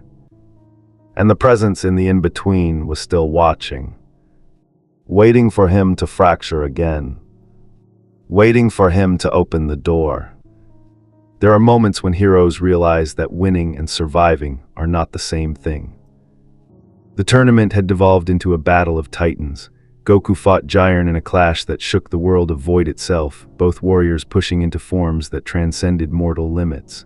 Ultra instinct against absolute power, divine technique against perfected strength. Vegeta battled Toppo, the Pride Trooper's god form radiating destruction energy that erased anything it touched. Around them, the remaining fighters, Gohan, Frieza, Android 17, Dispo, engaged in desperate combat, each knowing that one mistake meant elimination. And Danny, all 6 instances of him, fought everywhere at once. His human form supported the weaker fighters, pulling them from danger. His ghost form haunted the battlefield, invisible strikes from unexpected angles. His Kai-blazing instance traded blows with Universe 11's remaining warriors. His intangible form passed through attacks, protecting others. His void-touched instance. The void-touched instance had stopped fighting. It stood at the edge of the arena, staring into the nothing beyond, listening to whispers from the in-between that the other instances tried to ignore. The tournament is a lie, the presence whispered. Zeno does not erase to maintain balance. He erases because he is bored, because watching universes struggle and fail entertains him. Stop, Danny's human instance whispered, even as he phased Gohan away from a devastating attack. I don't want to hear this. But you already know it's true. You've seen how Zeno watches, like a child with toys, and when the toy breaks, he discards it. Danny's 6 cores pulsed in discord. Part of him, the part that was still human, still heroic, rejected the words. But the void-touched instance felt their truth resonating through the in-between, through the countless erased timelines that the presence showed him. Then the tide shifted. Goku, pushed beyond all limits, stood in perfect ultra instinct. His silver-haired form moved without thought, body reacting before mind could comprehend. For a moment it seemed like victory was certain. Then Jiren broke through. The Pride Trooper's power exploded beyond what anyone thought possible. His red aura consumed the arena, pressure so vast that weaker fighters collapsed just from proximity. And in that moment of transcendent strength, Jiren struck. Goku fell. Not eliminated, not defeated, but broken, ultra instinct fading, body giving out from the strain. He lay on the cracked arena floor, conscious but unable to rise. Kakarot, Vegeta's voice, raw with something between rage and fear.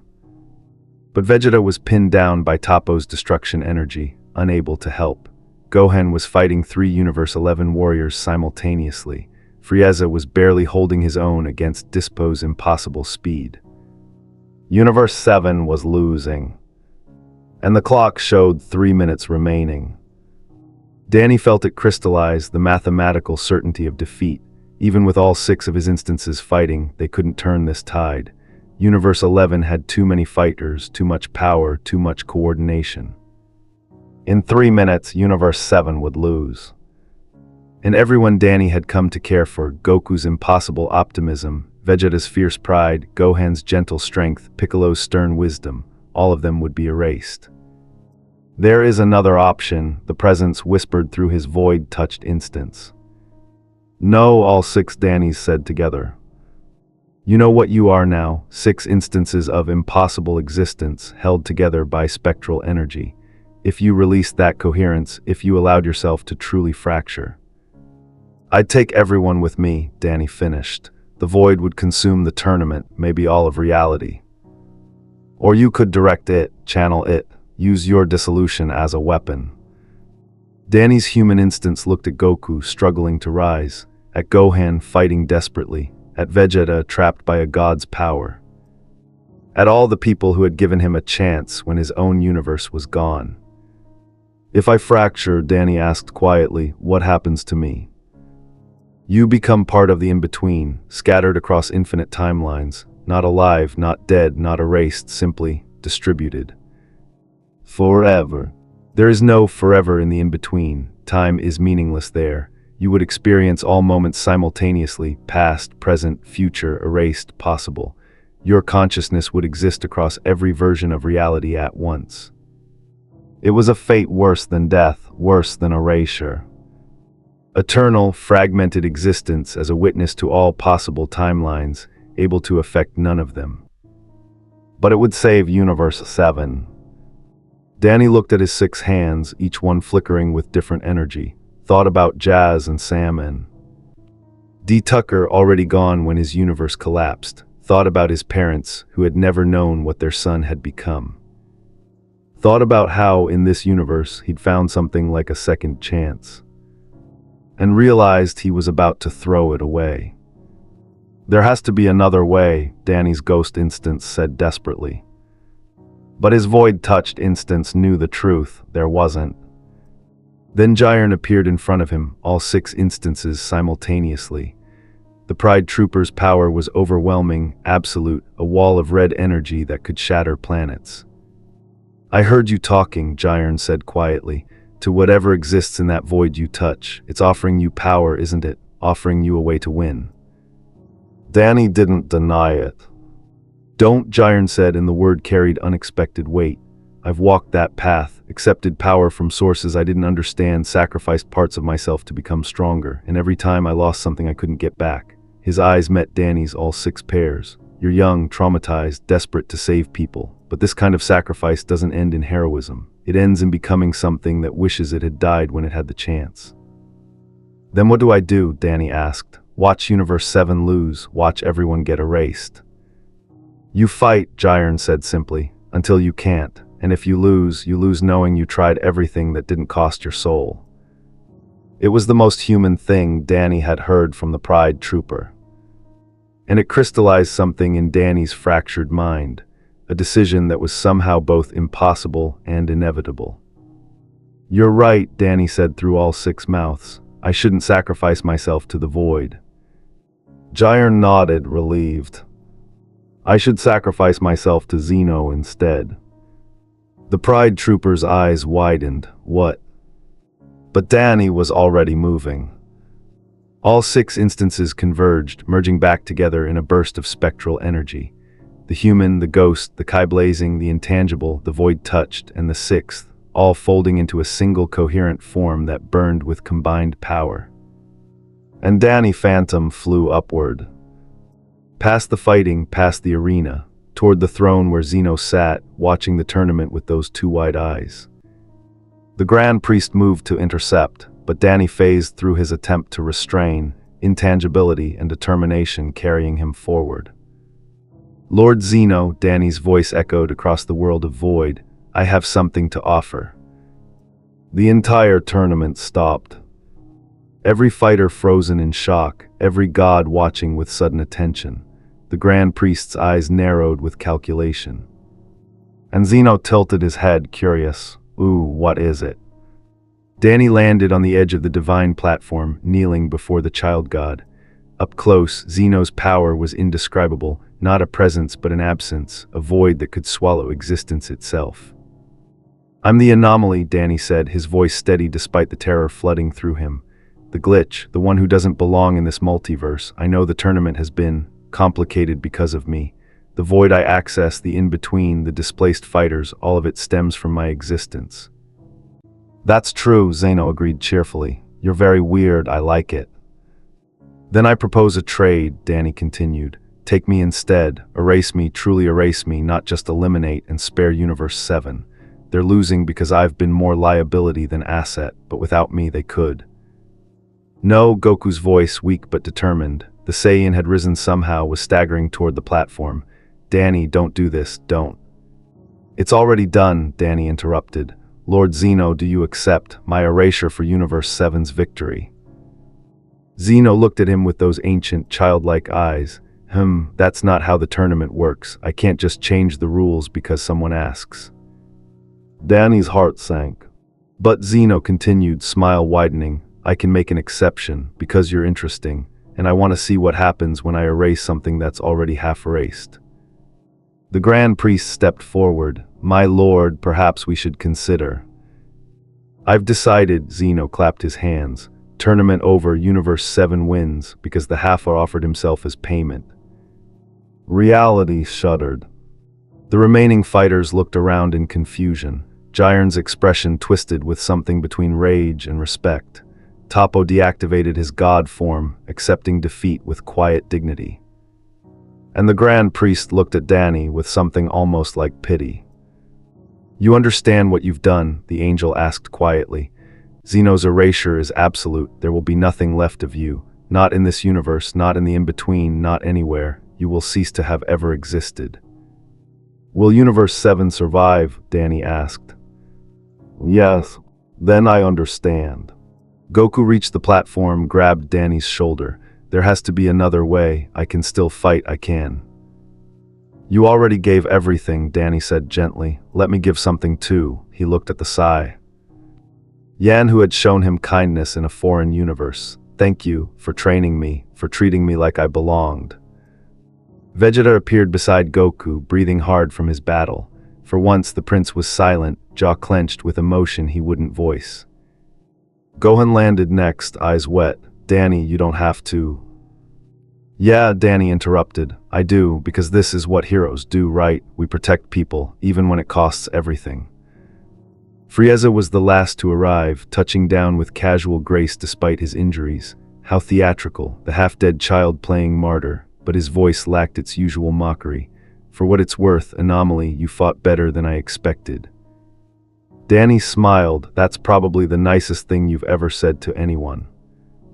"Don't let it go to your head." Jiren stood at the edge of the platform, arms crossed, watching. He didn't speak, didn't need to. The look in his eyes said everything: understanding, respect, and the profound sadness of someone who recognized himself in another's sacrifice.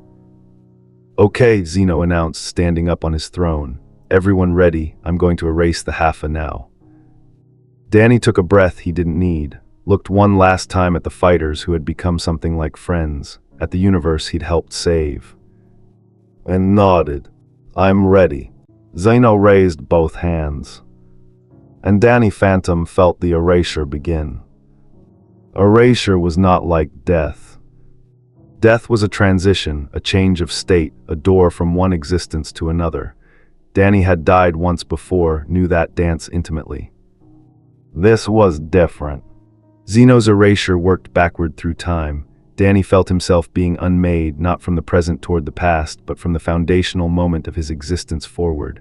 The ghost portal accident that had killed and transformed him erased. The years of fighting in Amity Park erased. His arrival in this universe erased.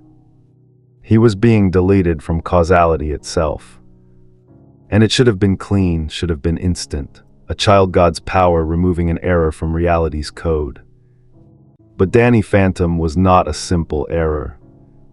He was a half alive, half dead. A quantum paradox that existed in multiple states simultaneously, and when Zeno's erasure tried to delete him, it encountered a fundamental problem.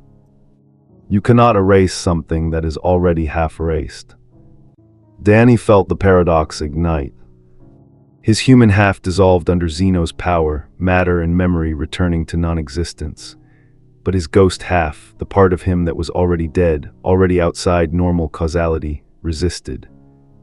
Not because Danny was stronger than Zeno, that would be impossible.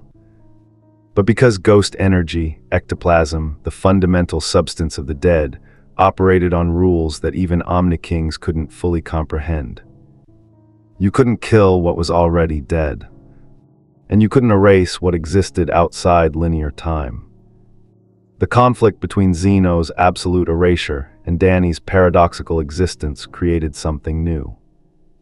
A tear in reality itself. What? The Grand Priest's eyes widened. No, this shouldn't be possible. Danny screamed. Not in pain, though there was pain beyond description, but in transformation, in metamorphosis, in the agony of existence being rewritten at the fundamental level. His ghost core, the thing that held his contradictory halves together, shattered completely. But instead of dispersing into nothing, the fragments scattered across dimensional barriers, each piece landing in a different layer of reality.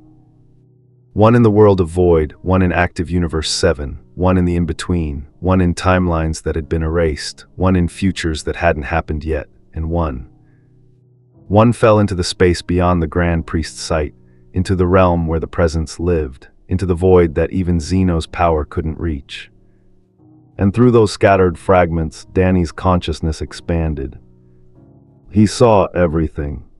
Every universe simultaneously, every timeline active, erased, possible, impossible. He saw Universe 6 in its final moments, Cabba's proud smile as he faded, saw Universe 2's goddess weeping for her creation, saw Universe 10 accepting its fate with stoic grace. And he saw further. Saw the erased universes not truly gone but displaced, stored in the in-between like discarded drafts. Saw that Zeno's erasure wasn't absolute, couldn't be, because existence itself rejected true nothingness. There had to be somewhere for the erased to go, some cosmic recycling bin where deleted realities waited. Saw that the presence in the in-between was older than Zeno, older than the Grand Priest, older than the multiverse itself. It was the space between all things, the void that allowed existence to have boundaries, the necessary nothing that gave meaning to something. And it had been waiting for Danny, waiting for a paradox strong enough to survive erasure, to serve as a bridge between active reality and the discarded. You were right, Danny's fragmenting consciousness whispered across infinite dimensions. I was brought here deliberately, but not by you. No, the presence agreed, its voice echoing through the in-between, by something greater, by existence itself seeking balance. Zeno erases without creation, takes without giving back, and reality abhors that imbalance. So I'm a correction, an immune response. You are evolution, the next step. A being who can exist in both states, erased and active, dead and alive, possible and impossible. On the tournament platform, Danny's physical form was dissolving, his body flickering between existence and nothing, caught in the liminal space of Zeno's erasure, encountering impossible resistance. The Grand Priest raised his staff. Lord Zeno, stop. The erasure is creating a cascade effect. If the Halfa's existence collapses while touching the in-between, it could. Reality screamed. The world of void itself began to fracture, cracks spreading from Danny's dissolving form. Through each crack, the fighters could see it, the in-between bleeding through, erased timelines pressing against the boundaries of active reality, trying to flood back in. This is bad, Beerus said from the spectator stands, his divine instincts recognizing catastrophe. This is very, very bad. Wise nodded, his usual calm shaken. The Halfa's erasure is creating a dimensional breach. If those erased timelines return to active reality, the paradox will shatter causality itself. Everything that's ever been erased, everything that's ever been prevented, it will all try to exist simultaneously. Can you stop it? Beerus demanded. Wise paused, I don't know. On the platform, Goku stepped toward Danny's fracturing form, hand extended. Hey Danny, if you can still hear me, fight it, don't let yourself disappear. But Danny couldn't hear him. Danny's consciousness was too distributed now, scattered across too many dimensional layers. He was experiencing erasure from every perspective simultaneously, feeling Zeno's power trying to delete him, the in-between trying to claim him, his own ghost half trying to persist, and his human half already gone. It was too much, too vast, too impossible. And in that moment of absolute dissolution, Danny made a choice. Not to fight the erasure, not to resist, but to redirect it. If he was going to be scattered across dimensions anyway, if he was going to become a bridge between erased and active reality, whether he wanted to or not, then he would choose what that bridge became. Through his fragmenting consciousness, Danny reached out to every piece of himself. To the fragment in the world of void, the one in Universe 7, the one in the in-between, the one scattered across erased timelines and possible futures. And he spoke to them all with one voice. Close. The fragments listened. Instead of pulling erased timelines into active reality, instead of letting the in-between flood through, Danny's scattered existence became a seal. Each fragment positioned itself at the boundary between states, using its own paradoxical nature to prevent others from crossing. The cracks in reality began to close. The pressure from erased timelines receded. And Danny Phantom, who had been one person, became infinite guardians. scattered across every dimensional barrier, every boundary between existence and erasure, standing watch to ensure that Zeno's deletions stayed deleted. Not because it was right, but because the alternative was worse. On the platform, Danny's physical form stabilized barely. His body was translucent now, flickering, more ghost than anything solid. He looked like a hologram, a projection from somewhere else. "I'm still here," Danny said, his voice echoing strangely, coming from everywhere and nowhere. "But also not. I'm distributed, scattered across the boundaries between universes." Zeno clapped his hands with delight. "Ooh, you survived. That's never happened before. You're really, really weird." The Grand Priest studied Danny with analytical precision. "You've become something unprecedented. Not alive, not dead, not erased, but existing in the space between all states. A guardian of dimensional boundaries." He paused. "I'm not certain this is better than erasure." "Neither am I," Danny admitted, "but it's what I chose." Jiren approached slowly, his expression unreadable. "Can you feel it, everything you're seeing?" "Yes," Danny said, "every universe, every timeline, every erased possibility pressing against the boundaries, trying to return. I'm holding them back, all of them, all at once, forever." "That's not survival," Jiren said quietly. "That's a sentence." "Maybe," Danny agreed, "but it's mine, and Universe 7 is saved. That's what matters." Goku punched Danny lightly on the shoulder, or tried to. His fist passed through the translucent form. "Hey, don't talk like that. We'll find a way to fix this. The Super Dragon Balls can grant any wish," Danny finished. "I know, and you should use that wish for something important, not to fix me." "You are important." NT, Gohan insisted, his eyes wet. "Danny, you saved us. We're not going to just—" "I'm everywhere now," Danny interrupted, his voice soft. "I'm in Universe 7, watching over it. I'm in the in-between, guarding the boundaries. I'm in erased timelines, bearing witness to what was lost. I'm not gone, Gohan, I'm just distributed." "That's a terrible consolation," Vegeta muttered. "Yeah," Danny agreed, "it really is."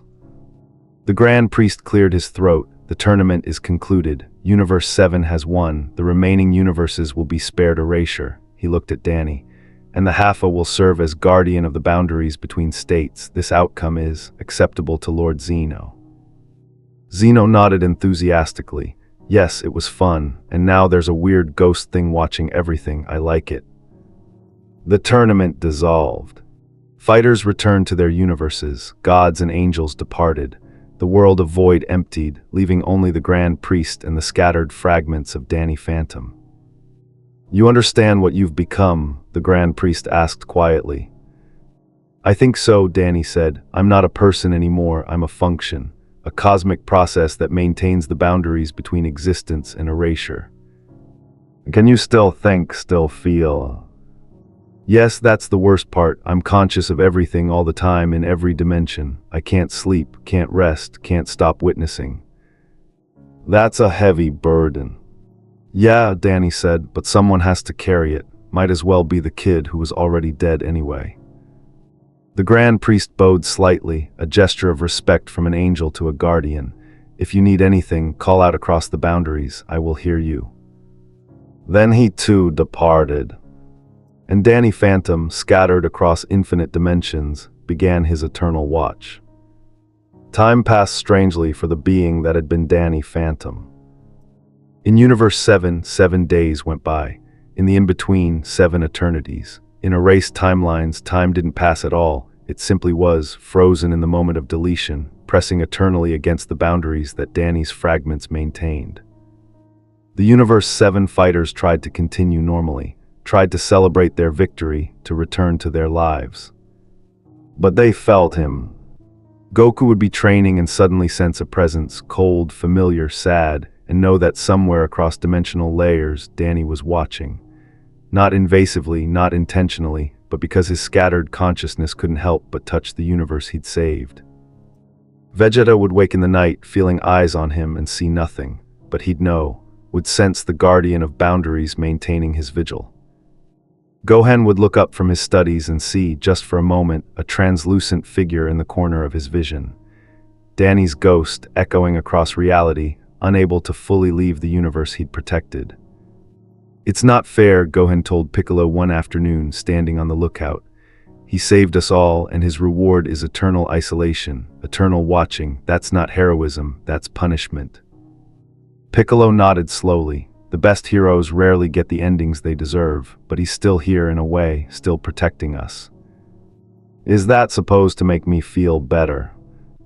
No, Piccolo admitted. It's supposed to make you fight harder, so that his sacrifice means something.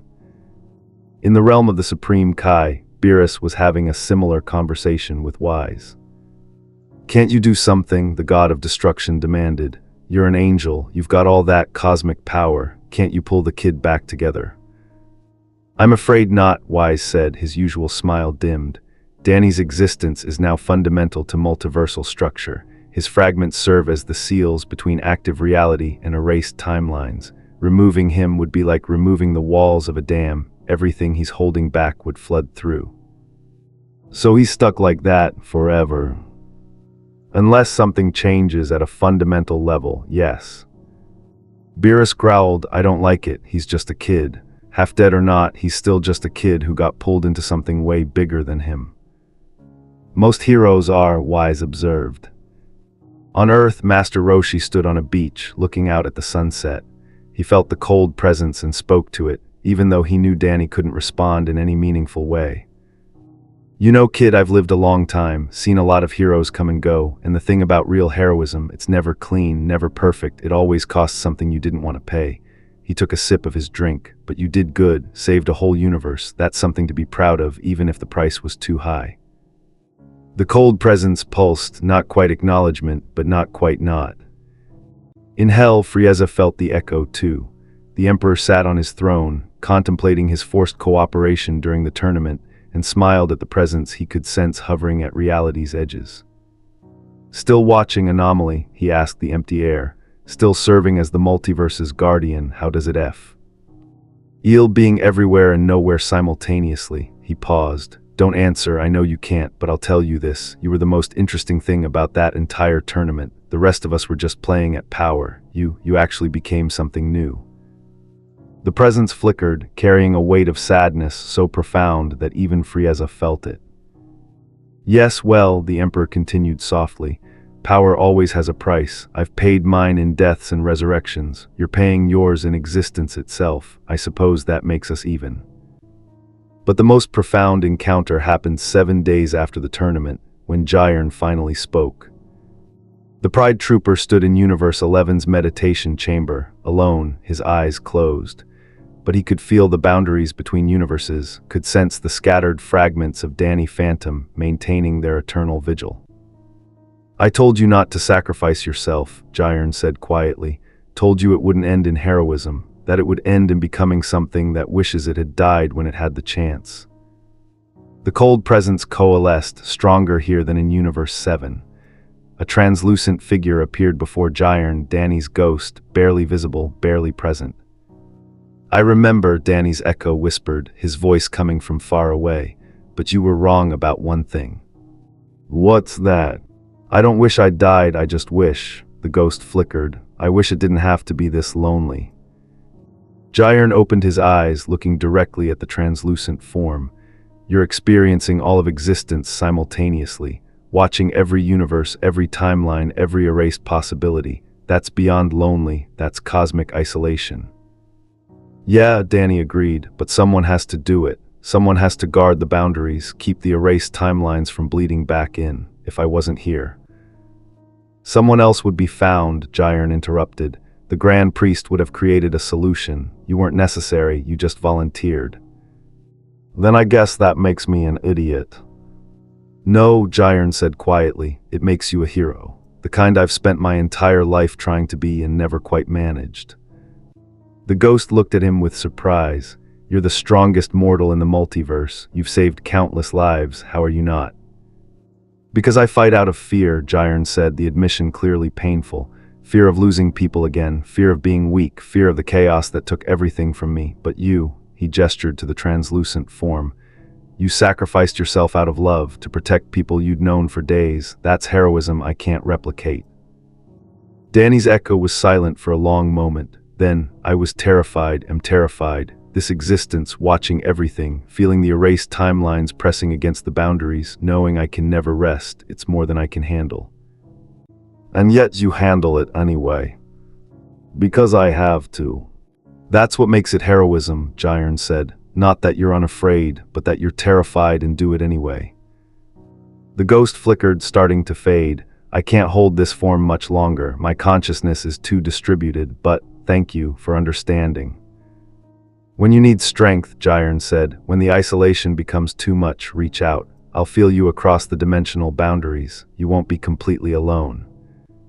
That's the nicest thing anyone said to me since I became this. Don't let it go to your head.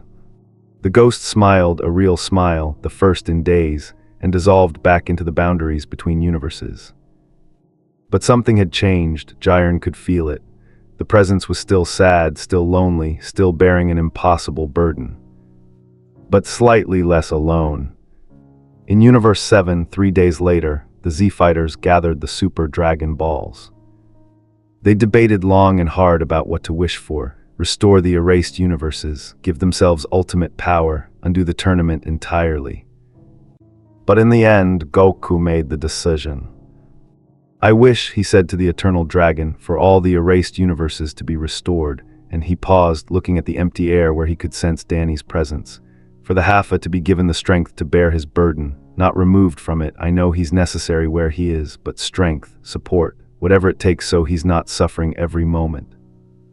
The dragon's eyes glowed. This wish is beyond my power to grant fully, but I can restore the erased universes, and I can adjust the HALFAS existence, make his consciousness less fragmented, allow HIMPERIODS of rest. That'll work, Goku said. Your wish is granted. Reality shifted. The erased universes bloomed back into existence. Universe 6, Universe 2, Universe 10, all of them restored as if Zeno's erasure had never happened. The pressure on Danny's fragments lessened immediately, the tide of erased timelines receding as the restored universes took their proper place. And Danny felt it, felt his consciousness becoming slightly less scattered, still distributed across dimensional Buu. Endaries still serving as guardian, but with brief moments of coherence. Times when he could think clearly, could focus on a single location rather than experiencing everything at once. Times when he could almost feel human again. Thank you, Danny's echo whispered across the boundaries, reaching Goku on Earth. That helps more than you know. Goku grinned at the empty air. That's what friends are for, right? The echo didn't answer. But Goku felt a warmth touch his shoulder, brief, cold, but somehow comforting, before the presence dispersed back into its eternal watch. In Universe 6, Kaba opened his eyes and looked around in confusion. What happened? I remember the tournament, remember being erased, but... You're alive again, Champa said, his voice uncharacteristically gentle. Some idiot Saiyan from Universe 7 wished you all back. Kaba looked at his hands, solid and real. Then we lost, but we get to exist anyway. Apparently heroism is contagious, Vados observed with a smile.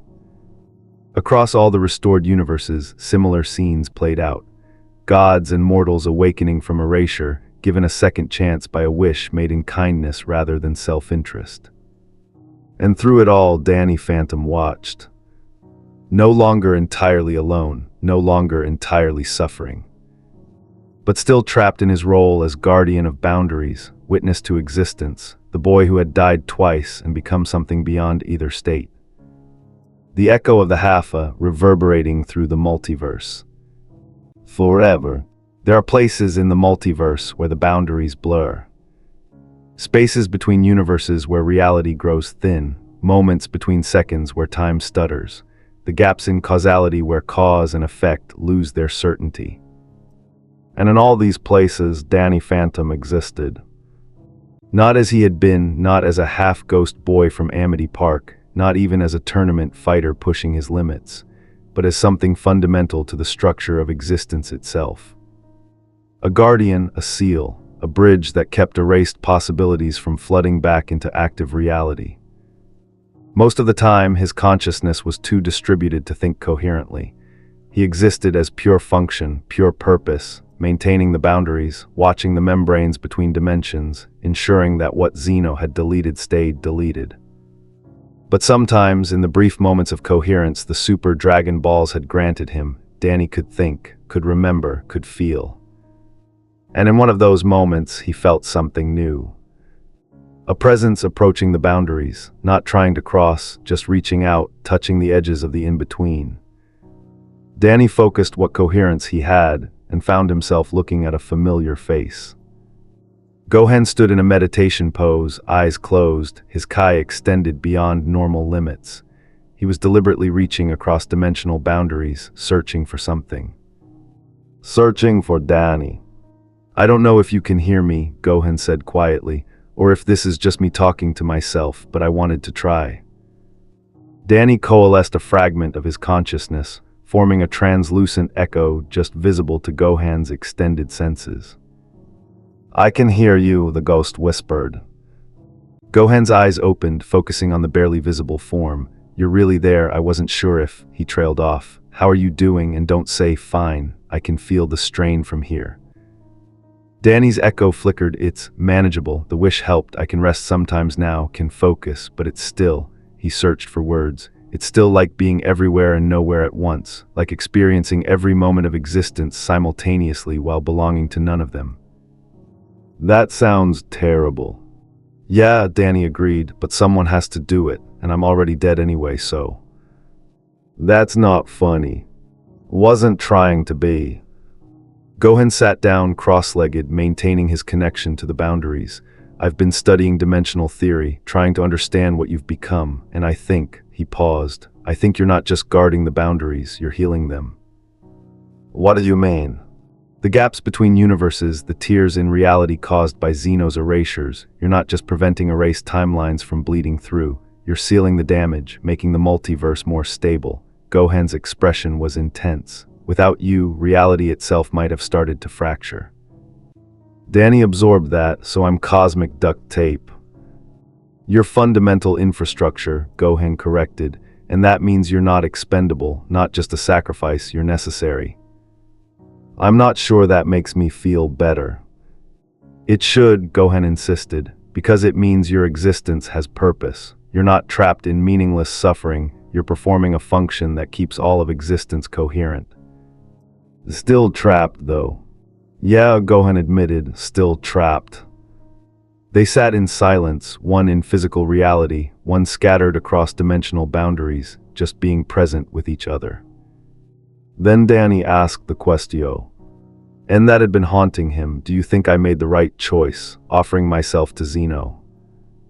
Do you regret it? Danny's echo flickered with uncertainty. I don't know, I saved Universe 7, prevented the erasure of everyone I'd come to care about, but the cost. He gestured to his translucent, barely coherent form. Sometimes I wonder if there was another way, if I'd been smarter, stronger, less damaged. Maybe I could have found a solution that didn't require becoming this. Gohan was quiet for a long moment. Then, my dad died to save Earth from Cell. He chose to stay dead for 7 years because he thought his presence attracted danger. And when he came back, when I asked him if he regretted that choice, you know what he said? What? He said that regret is just another way of wishing you'd been someone else. And if you'd been someone else, you wouldn't have been able to make the sacrifice in the first place. Danny's echo stilled. That's actually kind of profound. Don't sound so surprised. My dad's not just muscles and appetite. Could have fooled me. They shared a brief laugh, ghost and mortal, connected across impossible distances. Then Gohan's expression grew serious. I'm going to keep searching, keep studying dimensional theory, quantum mechanics, everything I can find about the boundaries between existence and erasure. And if there's a way to bring you back, to reconstitute your consciousness into a single coherent form without destabilizing the multiverse, I'll find it. Gohan, you don't have to. Yes, I do, Gohan interrupted. You trained with me, fought beside me, saved my universe. You're my friend Danny, and I don't abandon my friends to eternal isolation just because it's convenient. The words hit Danny harder than any attack had during the tournament. Friends. In his old life he'd had Sam and Tucker, Jazz, even Valerie eventually, people who knew what he was and cared anyway. In this universe, he'd thought he'd lost that, thought his nature made him too dangerous, too unstable, too much of a liability to truly connect with anyone. But here was Gohan, brilliant and kind and powerful, refusing to give up on him. "Thank you," Danny whispered, his echo thick with emotion. "That means more than you know." "Just hang in there," Gohan said. "However long it takes, I'll figure this out." The echo began to fade, Danny's brief moment of coherence dissolving back into distributed consciousness. But before he fully dispersed, he managed one final message. "Tell Goku I'm grateful for the wish, for everything." "I will." And then Danny was gone again, scattered across boundaries, watching existence from the spaces between. But less alone than before. Time passed. In Universe 7, life continued. Goku trained for the next challenge. Vegeta pushed his limits. Gohan balanced family and research. Earth spun on, unaware that a ghost from another universe watched over it from the cracks in reality. In Universe 11, Jiren meditated in silence, occasionally reaching out across boundaries to ensure the Halfa hadn't dissolved entirely. The Pride Trooper never spoke of these checks, never acknowledged them, but he performed them nonetheless. In the in-between, the ancient presence that had orchestrated Danny's arrival watched its prophet fulfilling his purpose. The being felt something it hadn't experienced in eons. Satisfaction. The multiverse was stabilizing, the damage from Zeno's erasures was healing, and at the center of it all, a half-dead boy from a deleted universe served as guardian of existence itself.